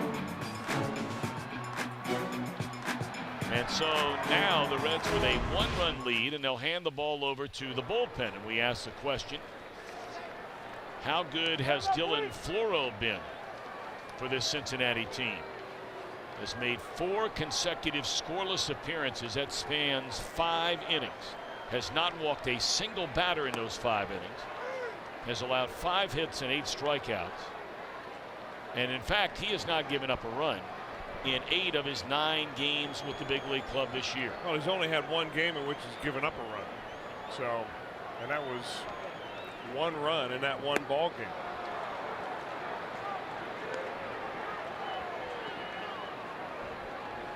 I didn't think that, and I'm sure Dylan Floro probably didn't think that he would be pitching in this high leverage type situation. You know, a lot of times a guy gets picked up and you come into camp as a non-roster player and you're just trying to hang in the big leagues. Here he pitched with the Chicago Cubs last year. Had an earned run average of 6.5 in only the 3 games that he pitched in the big leagues. The year before that he was in 12 games with the Tampa Bay Rays. You just never know when you're going to kind of get it together. That's been a really good pitch for him right there. And I missed off the plate with it, but that slider has been an excellent put away pitch against right-handed hitter. You know, there's a big article in the paper the other day. It's like his teammates are raving also about that little two-seam fastball. Yeah. You know, he'd never really thrown that much before. And the two-seam fastball that we're talking about with a left-handed hitter up there, it's inside to him. It's on the first base side of the plate. They call that a front door fastball that, you know, I remember really for the first time Greg Maddux threw that ball so well for so long. But you've got to really get out there and clear your hips. It's taken Floro a lot of work mechanically to get that pitch going. There it is. Strikes out Puig to begin the Dodgers 6th. Their baseman number 13, Max Muncy. Starts off the plate, comes way back, and it also has sinking action, and Puig just swung right over the top of it.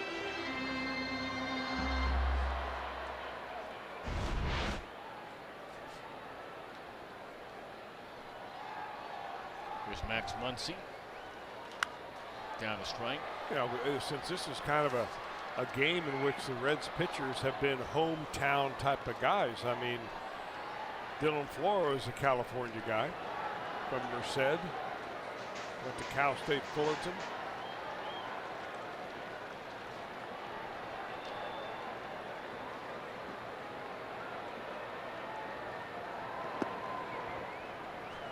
They've had a lot of big-time Major League players come out of that program.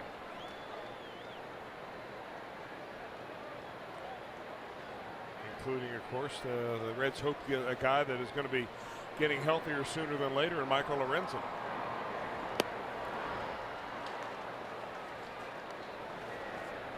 Well, of course, Lorenzen has already been sent out to start making his way back to the big leagues. This afternoon, through an extended spring training game down in Goodyear, Arizona. And there's strike 3 call, and that's that pitch you were talking about, Chris.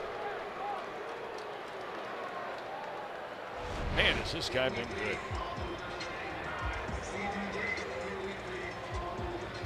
Number 17, Kyle Farmer. You know, I really believe, Tom, because there's so many pitchers now that are throwing harder than they used to throw, that they're sacrificing movement on the ball for velocity. And the hitters now are beginning to be able to hit 95 miles an hour, 98 mile an hour fastballs. But what they don't see a lot of are guys that throw, 90 with a lot of movement. And maybe that is becoming, maybe it's a full circle thing where, maybe that movement is more deceptive now than it was a few years ago, and more guys threw with movement and less guys threw with velocity. Kyle Farmer, the pinch hitter. He's been a good one so far. In the air down the left field line, and Duvall has room.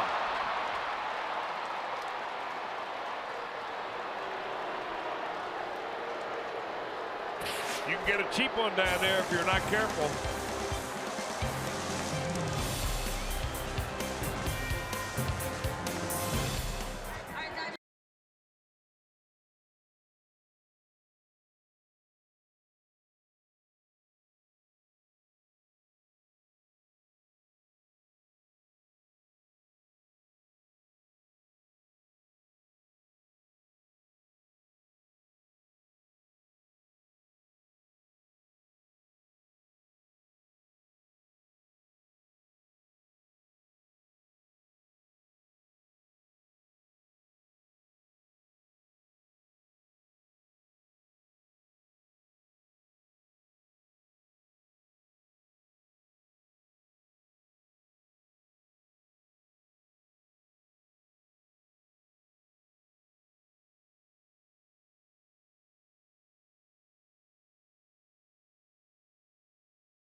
Live, the pregame edition is always brought to you by Ray St. Clair Roofing, as Matt Harvey, the newest Red, joined his new team here today in Los Angeles, and he talked about that trade coming over to Cincinnati, a town he's not unfamiliar with. The first thing that came to my mind was, the time that I spent in Cincinnati. I played for the Midland Redskins when I got drafted out of high school, and it was nice to hear that I was going to go back to Cincinnati. I have some friends there, and I enjoyed my time there, so it was exciting. It was the 2007 Midland Redskins, and on that team, Major League Baseball players Eric Hosmer and Devin Marrero, as we've seen a ton of big-time players come through that Midland program, and add Matt Harvey to that list, who's now a Cincinnati Red. Yeah, started by the legendary Joe Hayden. Papa Joe. All right, so the Dodgers now go to their bullpen. Buehler goes to front six, gives up two, both of those runs coming with 2 outs in his final inning of work. And now taking over on the mound, the right-hander Pedro Baez. Baez was among the most dominant pitchers out of the bullpen in all of Major League Baseball through the first 5 months of last year. And really, it's a mystery what happened to him in September. He just got lit up and was never the same. And many will tell you, even though those numbers don't look all that bad, that he's still not the same now. So go figure.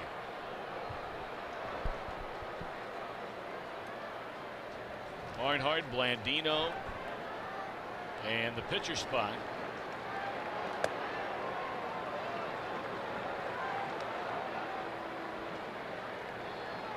Here in the Cincinnati 7th inning.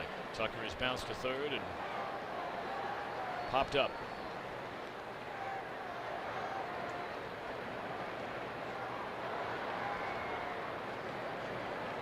Actually, Tucker lined out. That was a line drive, I beg your pardon, that was hit right at Yasiel Puig his last time up.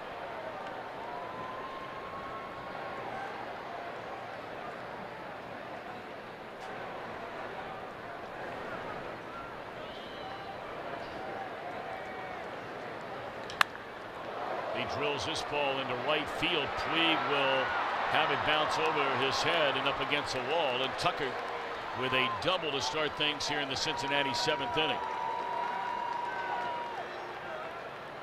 Well, we might see the bunt in order here for Blandino as Schebler's now moved into the on-deck circle. What a good-looking swing right there by Barnhart. I mean, he just stayed right on that pitch. You see where his head went when he went through that swing, just stayed right on the baseball. Puig thought that ball was going to come off the fence and right back to him and hold Barnhart to a single. Boy, has he turned himself into a very nice offensive player. Hit a line drive his last time out right at Puig. Well, the Dodgers don't believe that Blandino's up there to bunt, or at least the right side of the Dodger infield is not buying it. Bellinger now comes running in, and it's bunted foul by Blandino. Yeah, Bellinger, from where he started, I'm not sure he's going to be able to make the play. And it looked like the way the Dodgers are playing this with the third baseman Muncy coming in, that they're basically going to give Blandino a sacrifice if he can just get the ball down anywhere over there. It's not a force play at third base. A lot tougher to play aggressive defense when there's not a force play.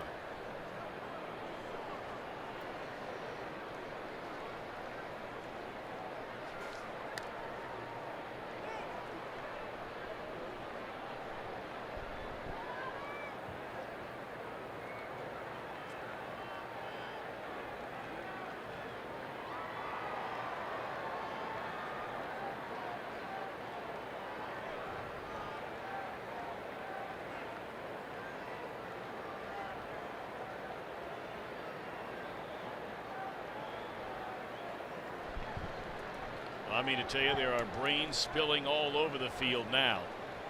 And just the idea of, I mean, take a look at this. You've got the pitcher and the catcher. You've got the batter and the third base coach. You've got the third baseman and the first baseman.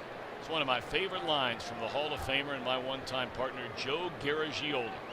I was going to ask you who you stole that line from. That's a good one. Great one. He used to go crazy as the age of specialization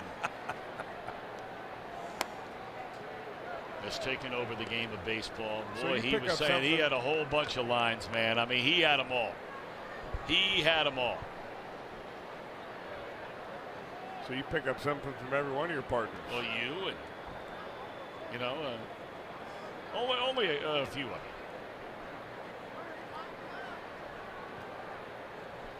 Blandino, you can't roll it out there any better than that.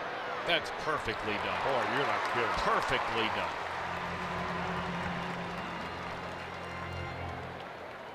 You know, it really helped Blandino right there was the fact that he waited to get a strike. That may have been up and out of the zone, actually, but at least it was buntable. The pinch hitter number 43, Scott Schebler. Now Schebler will come to the plate.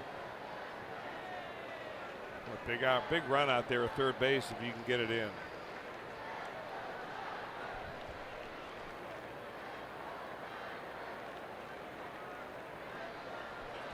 You know, you wonder, you know, Wandy Peralta is a guy that has not been used much the last day or two. Jared Hughes has been used quite a bit of late. And of course, Raisel Iglesias gave you 2 innings yesterday. He wound up picking up the win.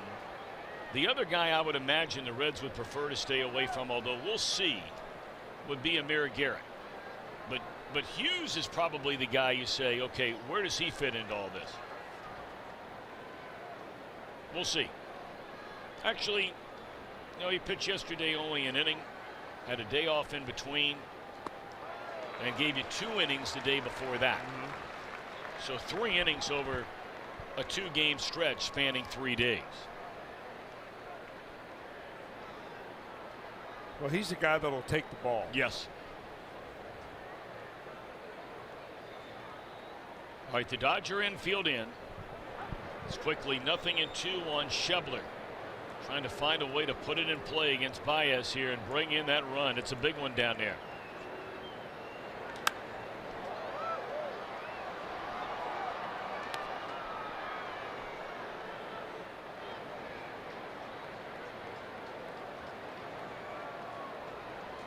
Billy Hamilton would be next, but right now all eyes are zeroed in on Shebler with Barnhart leading down at third. The Reds a 2-1 lead batting here in the 7th.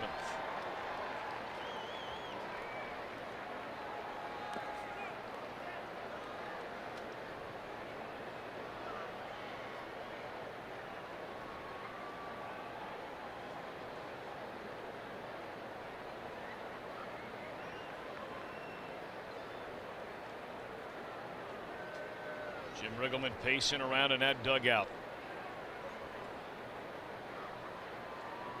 And right now he's the president of the Scott Shebler fan club. 1-2 pitch. 2 away in the inning.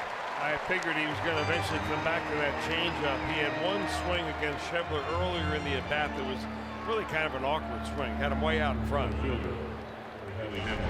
And he was eventually going to go right back to it, and there it is.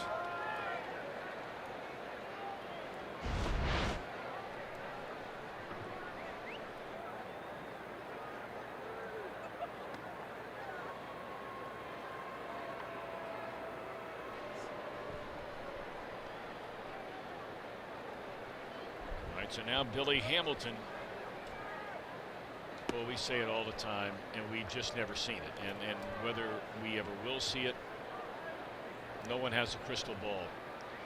But if Hamilton had the ability just to bring a bunt with him up the first base line right now to the right side. I was thinking the same thing, Tom. I mean, there's just no way. There's no way. And he can't do it. You know, I hate to say it. Shouldn't say can't. We haven't seen it.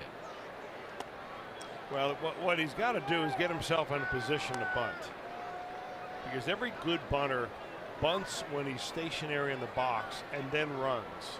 And Billy still has a tendency, because the old habits are hard to kill, of running and bunting at the same time. And it's hard to pull that ball with you, especially a pitch that's on the outer part of the plate. You'll never get it done.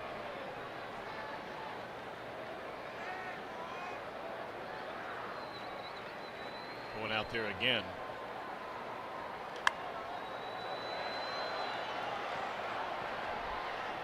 2 balls and a strike on Billy Hamilton.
Billy hooks it down the right field line. This could be 3 bases. It might be more than that. Hamilton will stop at third base. We'll see how they score it. Bottom line is he drives in a run with an extra base hit, and the Reds have a 3-1 lead. He got that bat hand out in front of a 97-mile-an-hour fastball right down the right field line. Not as much down the line, I guess, as the dead weight right field. But I mean, he was ready for it after being behind on so many of them in a row. Baez gets one and just watch it ripped for an RBI triple. Well, they didn't believe Hamilton was going to pull the ball. Look where Puig was playing.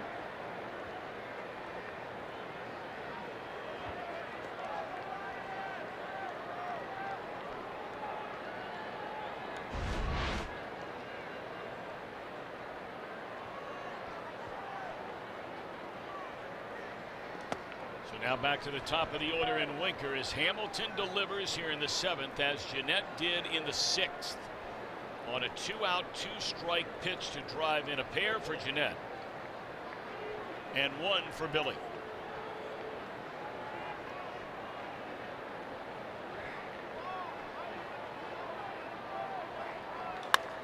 breaker, a ground ball at Utley.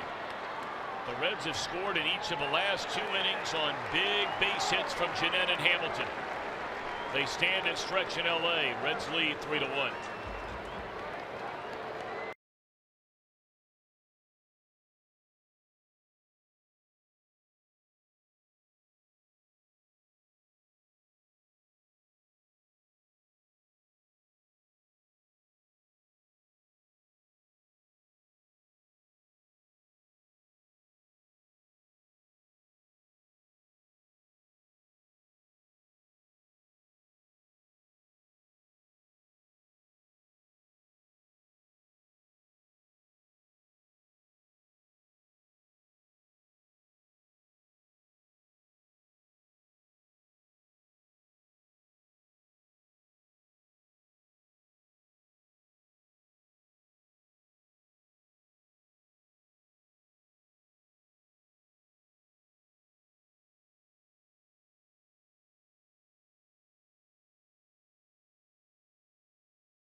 Cheer on the Reds. They take on the Cubbies. That'll be starting next Friday night. You can be there as low as $10. We'll have the Fireworks Friday, a Super Saturday day-night doubleheader, and of course Family Sundays.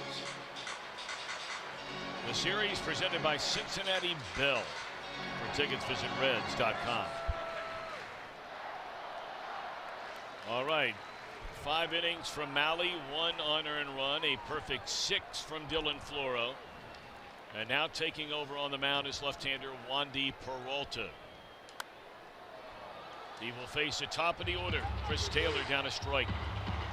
Another outstanding effort by Floro. Made it look easy.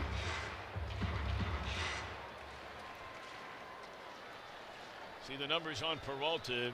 They have not been where the Reds would like them, especially 15 walks. He's averaging nearly a walk an inning. But I don't think anybody's all that worried about Peralta starting to settle in here sometime soon and start getting people out with regularity again. He threw the ball very well his last time out. Inning in a third, allowed a hit. He did walk a batter, struck out 2, is not charged with a run. You know, it's interesting really for a pitcher and a hitter for that matter, but from a pitching standpoint, one little adjustment can make a huge difference. And I always thought Peralta kind of really lands really hard, stiff leg with his front right leg. And sometimes that throws him off. And it looks like he's maybe trying to soften that up a little bit so that you can like ride on that front leg towards home plate rather than stamping down into the ground and it jolts your whole body.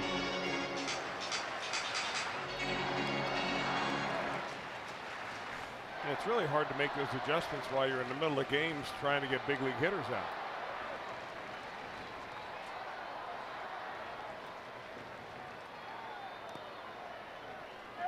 You know, really, Chris, you stop and think about it. I mean, that's what I find so fascinating about being a relief pitcher. It's not like you can go down there in between days and go throw a bullpen session. You know, maybe you can 10 or 12, 15. I don't know. You would know better than I know, but you rarely ever see it. Is the point I'm making. It. Right. You know, it's not like a starter where you can make that mechanical change like with Castillo. And you know, if these guys get out of whack, I got to believe that could be a bit of a challenge.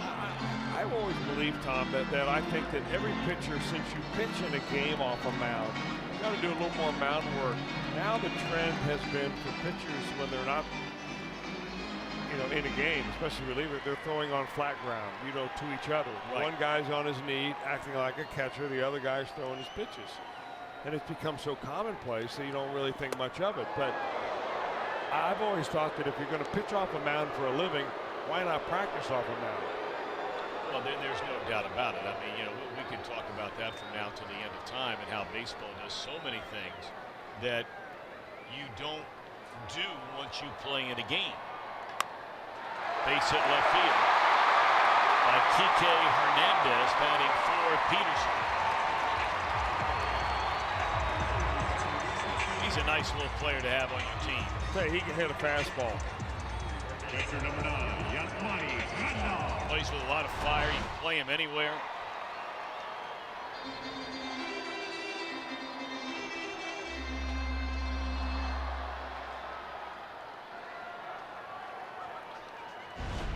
So now the tying run comes to the plate as Yasmani Grandal turns around to bat right-handed.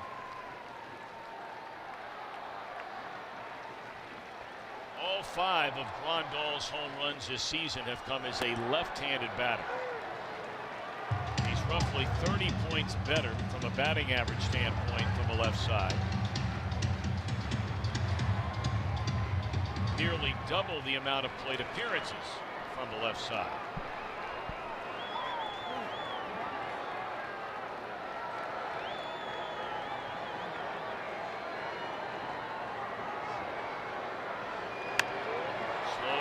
Can they hurry?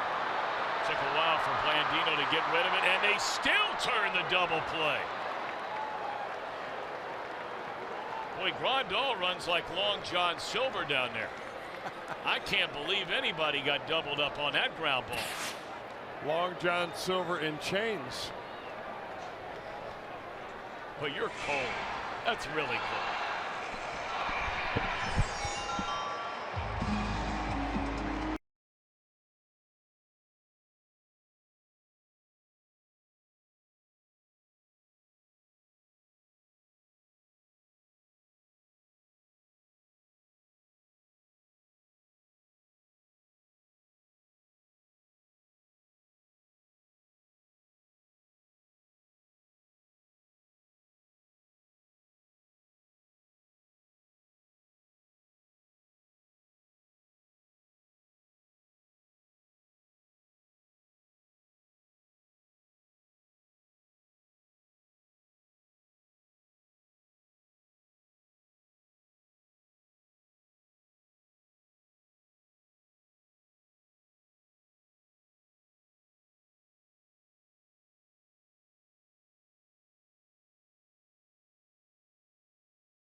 The Reds are coming to bat here in the top of the 8th inning.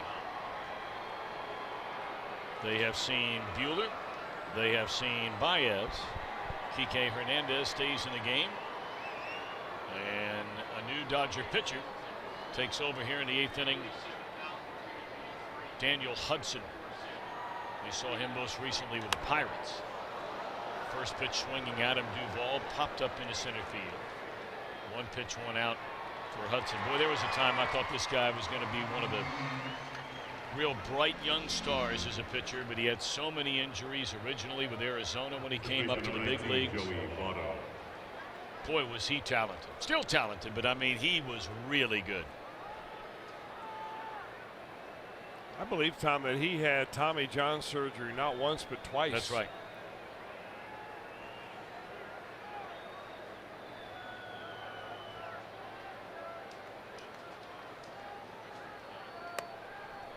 Are you sure it wasn't a third time? You know, I'm looking that up now. I remember they did a big documentary on him. Well, remember that? He was the subject of a book called The Arm by Jeff Passan. And it was a very interesting book about Tommy John surgery, the recovery from it. You know, if you're not schooled in medical terms, you can still read that book and kind of understand what the procedure is all about and what it means, you know, mentally and emotionally for a pitcher to have to be sidelined for, you know, 14 or 15 months before you come back and pitch in a game again. He had it not only once but twice. And it took him right through the rehab of the first one, and then when he blew his arm out for the second time, just a crush of emotions that follows. But he has battled his way back to regain a spot on a big league team and pitch very well. 2 down in the inning. Duvall and Votto retired by Hudson. And now a drive deep into the night by Jeanette, and he plays long ball. So Scooter, the 2-run double in the 6th, a solo home run in the 8th, and the Reds have scored in 3 straight innings and now have their largest lead of the night. Well, what a difference a healthy shoulder makes when you can swing the bat like Scooter Jeanette has tonight. Responsible for a couple of runs in the 6th, the first 2 the Reds scored. When he belted it over the center fielder's head, and that time well into the Reds bullpen down the right field line. Man, that had to feel good.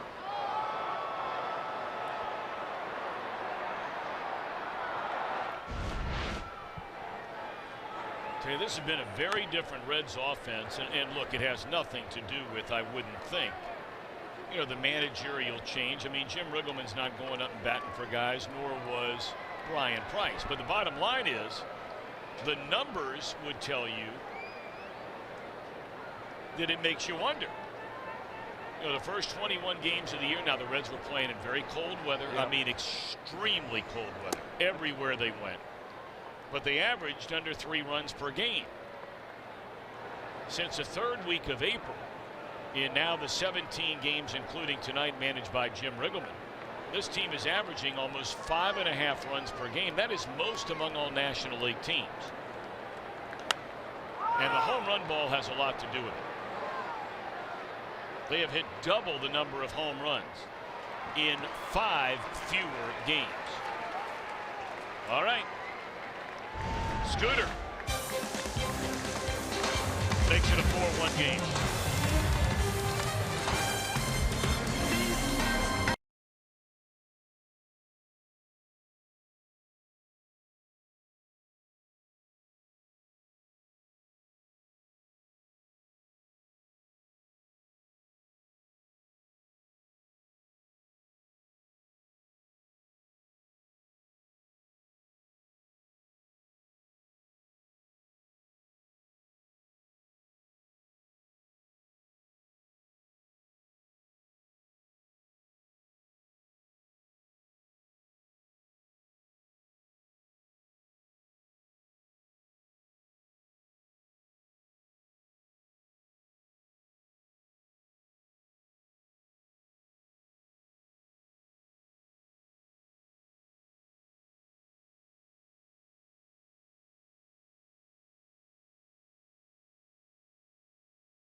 Do it at home, in your office, or on the go with MLB.tv. Visit MLB.tv for details. Wandy Peralta for a second straight inning after the home run by Jeanette, who's knocked in 3 of the 4 Reds runs tonight. And all 3 runs batted in by Jeanette. In fact, all 4 Reds runs tonight have come with 2 outs in the inning. Got the 2-run double by Jeanette to jump in front 2-1 in the 6th. The 2-out run scoring triple by Hamilton in the 7th. And the 2-out solo home run in this 8th inning by Scooter.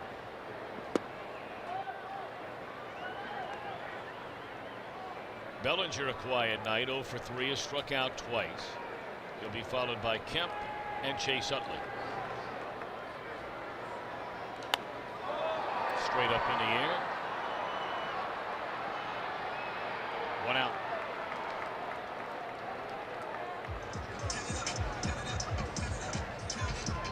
Number 27, Matt Kemp.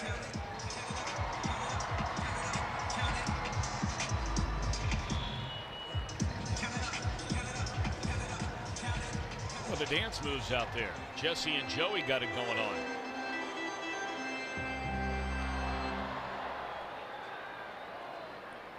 Wandy's looking around waiting for everybody to stop dancing. Why stop now?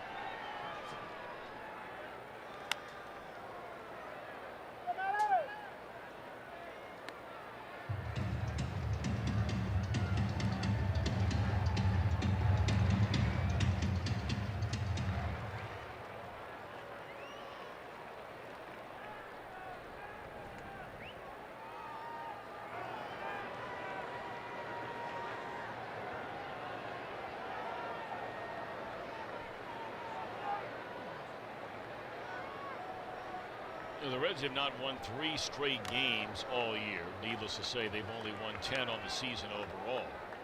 The last time they won 3 games in a row was mid-September last summer. And this has been the longest such stretch of games without winning 3 in a row, going all the way back to 2009. So 5 outs away with a 3-run lead. 1 ball and 2 strikes on Matt Kemp. Well, what a night this could turn out to be if the Reds bullpen can finish this off for Tyler Mahle. I mean to tell you, everything that could have gone wrong nearly did go wrong the first 3 innings of this game. Fly ball to right. Winker will get to it. 2 down. The Dodgers left the bases loaded in the first inning. They scored an unearned run. Votto committed an error and with a couple of walks. I'm not sure what happened over there. I mean, they are all over Winker. They sure are over Winker. Now there's some Reds fans down there, but was he trying to fake a ball into the stands, maybe? Oh yeah, that's right. Oh boy.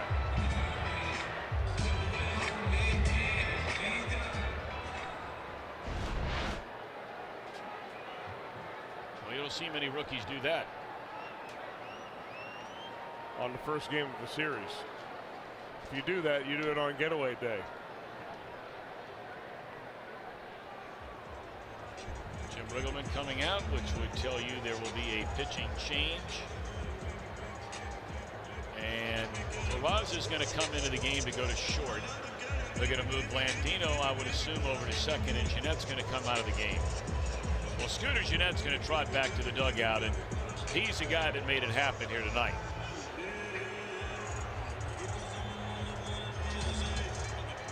They're all fired up to see him down there.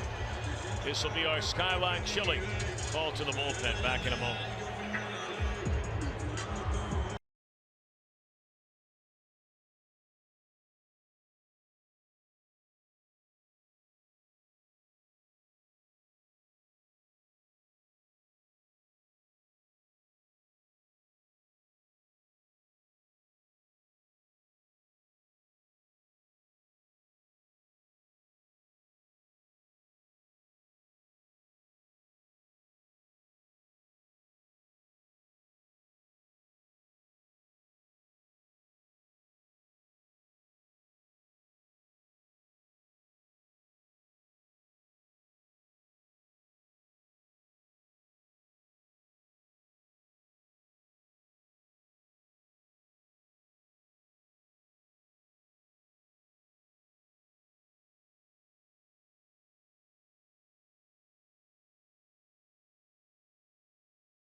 off for heroes, because no matter where you serve or when you served, we stand ready to serve all military families.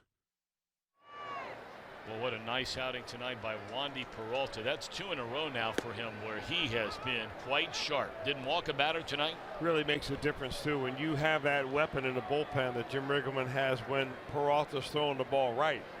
You go right to the main man right here, and that would be Raisel Iglesias. Now, look, there's probably a good chance by going to Iglesias with a 3-run lead in the 8th inning here tonight, you're going to ask him to get 4 outs. Remember, this is on the heels of a 2-inning stint yesterday. So more than likely, you never say never, but more than likely, you don't have him tomorrow. Well, I mean, so what? Yeah. You know you're winning tonight. And this is a very winnable game if you just be able to shut the door here. So your best chance is, you'll worry about that tomorrow. You don't know what's going to happen with Matt Harvey on the mound. You don't know whether your offense is going to score runs tomorrow. But there's certain guys that you are going to pitch in games in which you're winning, and there's certain guys in the bullpen that are better in games in which you're losing. That is Tim LoCastro, the pinch hitter. Ball out of play. Some of you may have seen Iglesias yesterday, and we showed it a number of times, wincing in pain after he caught a ball back from the catcher on his left arm. And he was in a lot of discomfort going back to the dugout. He just felt a little twinge in there, not his pitching arm. And Jim Riggleman said once he got back into the Reds dugout at the end of that, what was it, the 9th inning? Yeah, it was his first inning. He pitched the 9th and the 10th last night. That stretched it out and it felt a lot better.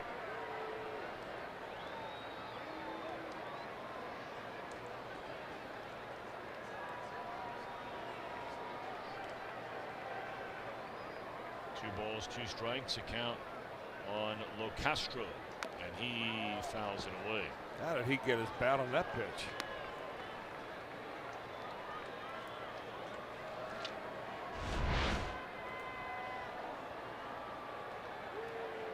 That's the old boat oar swing. I'm just trying to figure out why you're batting for Chase Utley. Yeah. I mean, he's a left-handed batter and he has 2 hits in the game. Swinging a foul ball back out of play. I mean, your team has 4 hits in the game and Utley has 2 of them. Now, am I missing something about the way they changed the order? No, the pitcher's still in the 9th spot. Yeah, I think that it was, he came up when Peralta was still in the game. I got you. Okay. All right. So they had announced a pinch hitter already when we went to break. And that's why Jim Riggleman made the move.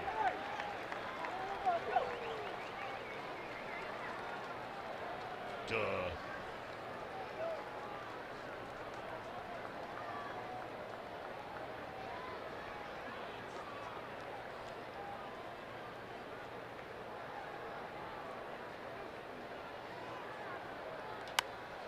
Oh. Hamilton will track the jam shot, pop up, and that's all.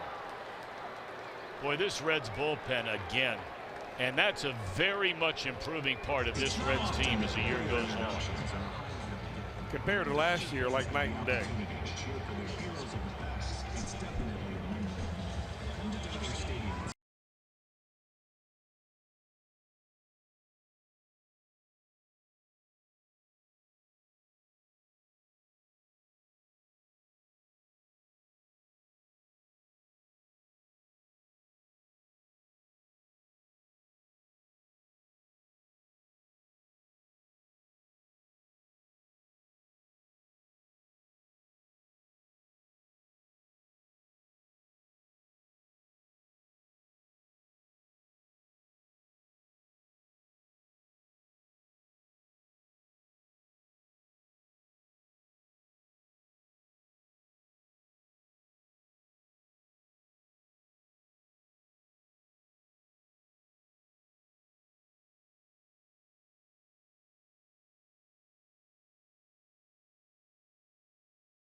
Debut 15% or more on car insurance, and by Toyota. For over 30 offers, visit buyatoyota.com.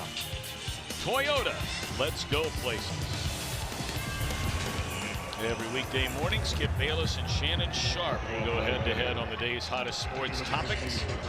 Weekdays, 9:30 a.m. to noon Eastern, only on FS1. I'm sure they'll be talking up the Cleveland Cavaliers, getting ready to take on the Boston Celtics. Boy, how about the Cavaliers, Chris? I know you're watching it this time of the year. How about that 4-game sweep? LeBron and Kevin Love. Good stuff. Good stuff is right. It's fun. That is Josh Fields. He's the Dodgers' new pitcher. Daniel Hudson. 32-year-old right-hander, been around for a little while. Broke in 2013. He's been a reliever just about his entire career. In fact, he's not started a game of the 261 that he has been in. A couple of other changes. Lo Castro stays in the game to play center field, and Kike Hernandez, we were talking about what a versatile player he is, and he's moved from center field now into second base. Crowd of nearly 47,383 here tonight. Ho hum. Another Thursday night in LA, although what, about half have probably rolled out of here by now. This ballpark is so big, it's one of the few ballparks left that, you know, when you sell it out, you're in the 50s. Yeah. Here it's in the upper 50s. I mean, you get one of those standing room only games, you're at 58,000. The other ballpark would be in their same division in Arizona. Well, half the crowd gets here late. Half the crowd leaves early. So you never, unless it's a real big game, you never see them all in the stadium at one time because they're passing each other in the parking lot. So if you were to be one of those fans in one group or another, which one of those would you be in? The group that arrives a little bit late or splits a little bit early? I got to tell you that I learned from my dad that you get there really early and you stay really late. Okay, but if you had to be in one or the other, I mean, you know, look, you grew up in Cincinnati. Your dad, as he was known as the Senator.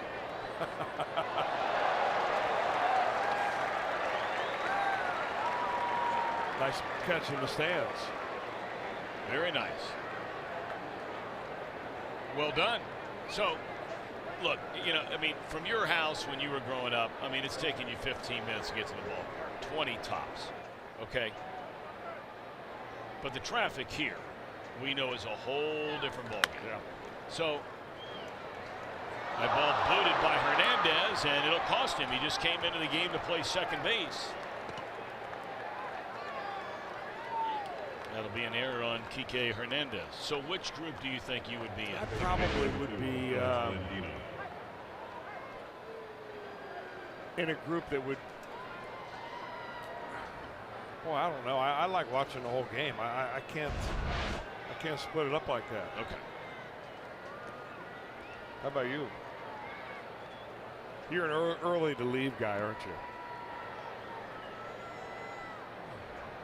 Probably, because I'm an early to rise guy. I mean, because you are out of here after a ball game.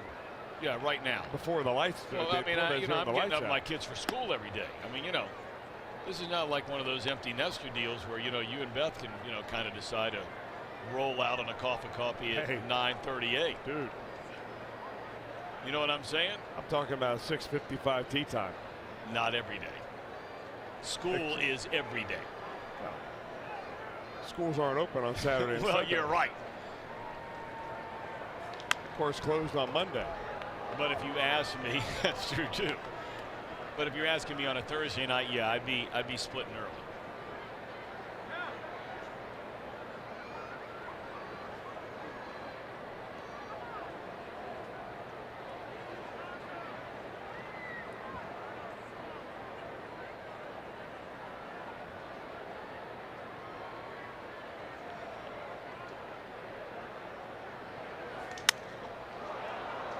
Sounded like a broken bat by Blandino, and that's caught for the first out of the inning. A little on the end, I think.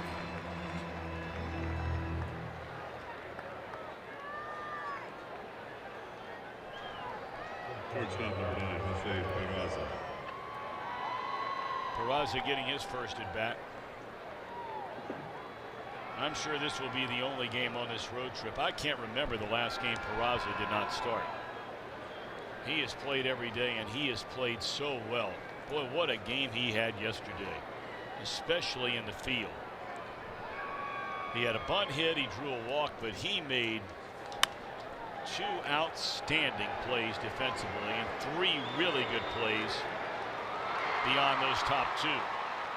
He's a 1-pitch out.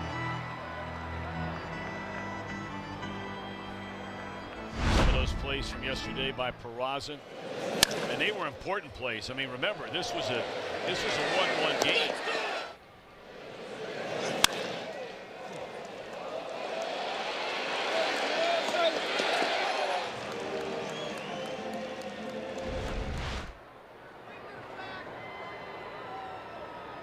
Starting to really settle into that everyday shortstop position now. Well, he's really come out of his shell, which I think is all kind of, it goes in line with him being a better defender, being a better hitter at the plate. Just feel like he's part of the team now. I mean, just his body language, by the way he walks. He was always so timid. I think he was intimidated the last couple of years by having to take over as a starting position player for 2 really great Reds players. I mean, he took over for Brandon Phillips when he took over at second base, and then he's taken over this year for Zach Cozart. And I don't think that was lost on him, to realize what the bar of expectation was for Reds fans and for coaches and everybody else at those 2 positions. And teammates. Yeah. And you make a few errors, you boot a ball, you strike out, you make a bad play at the plate, whatever, and now you kind of get down on yourself. He's done a lot of work to kind of get things going. He's learned the English language more and more. I think that all is a trending in a good direction.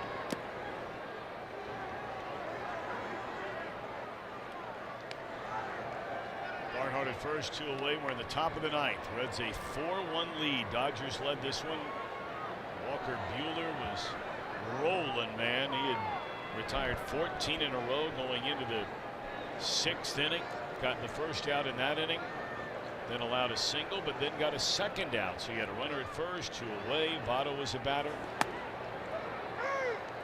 And that was a key at bat in this game. Votto kept fouling away pitches, barely making contact with any of them, but contact nonetheless, and then finally got one he could hook into right field for a single, which allowed Jeanette to come to the plate, and he doubled off the center field wall. And now the Reds have tacked on 1 in the 7th, 1 more in the 8th. Really the difference, Tom, is that the Reds have been able to score runs off the Dodgers bullpen. Yep. And the Dodgers haven't done squat against the Reds bullpen. Hamilton now with a 2nd straight hit.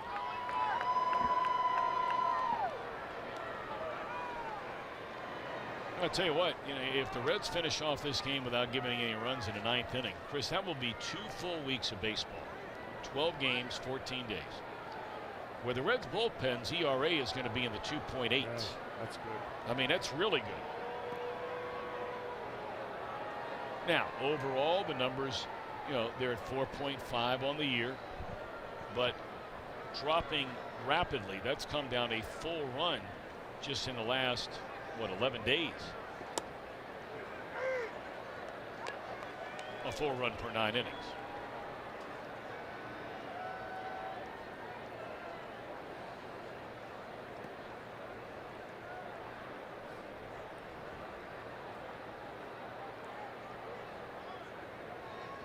Now Jesse Winker, the batter.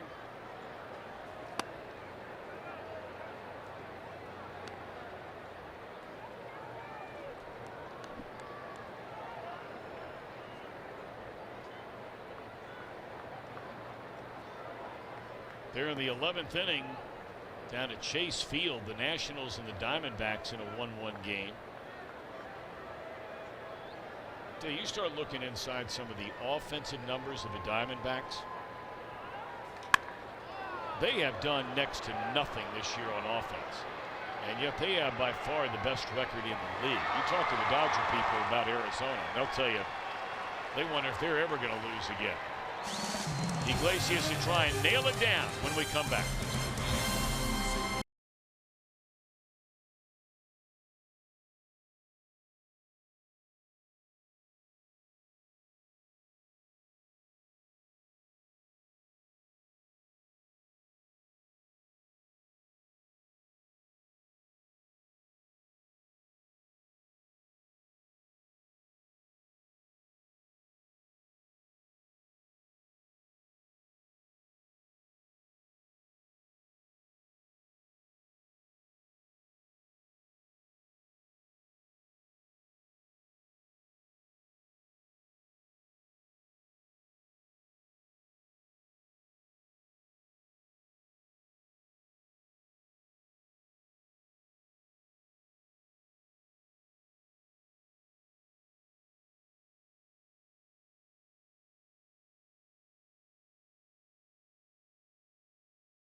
Cast is presented by authority of the Cincinnati Reds and may not be reproduced or retransmitted in any form, and the accounts and descriptions of this game may not be disseminated without the express written consent of the Cincinnati Reds.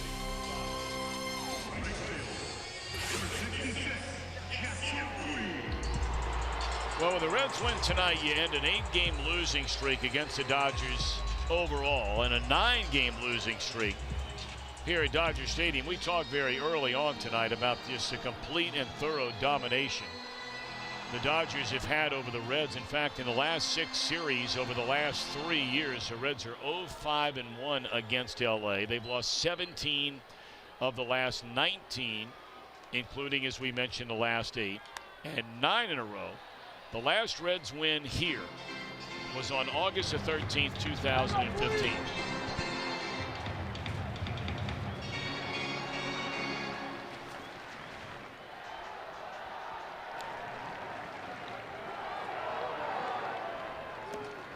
Iglesias 3 outs away from what would be save number 5, and he would hand Tyler Mahle.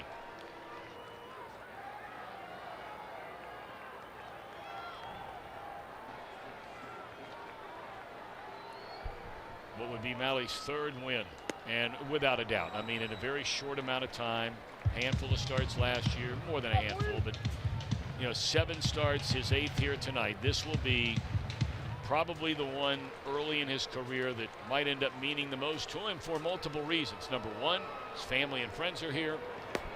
24 tickets he bought as Puig has gone on strikes. The way this game started for him, he's not a guy that walks a lot of batters. He walked 2 in the first inning. He had an error behind him. He allowed a run. Then in the second inning, he walked another batter. Dodgers left the bases loaded in each of the first 2. In the third, 2 on, has to retire the pitcher in an extended at bat to get out of that inning. And starting with that out, Mahle retired the final 7 batters he faced in the game tonight.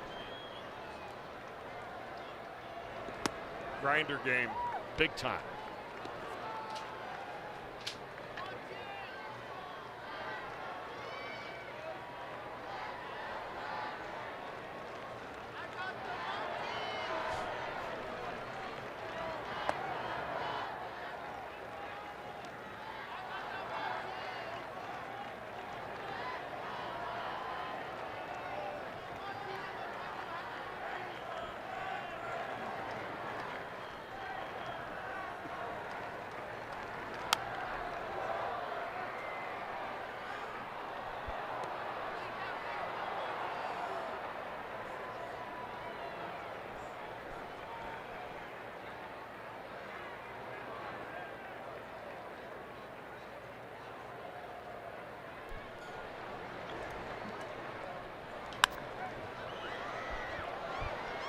Suarez not going to get to that. And he's trying to sell it to the umpires off a fan's hand. Why not?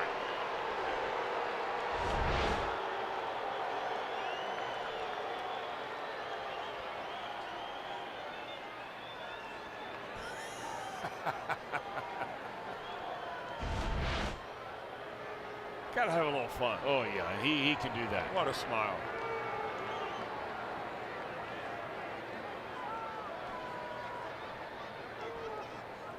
One and two on Muncie. Started two. Did he go? No. Unlike the Reds have won a single appeal on a first or third base umpire decision tonight. But none of that means anything when you're leading 4-1 with 2 outs to go in the ninth. Oh, Bill yeah. Miller will ring him up.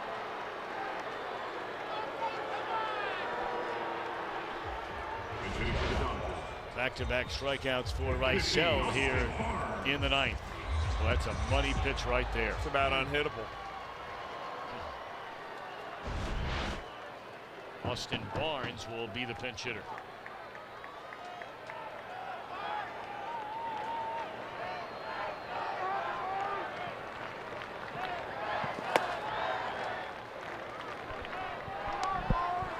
A night of firsts tonight for the Reds. First time they'll beat the Dodgers in the last 9 games. The first time in the last 10. They will beat the Dodgers on their home turf. And it will be the first time since September of last year the Reds put together a 3-game win streak. 1 out away. A strike away.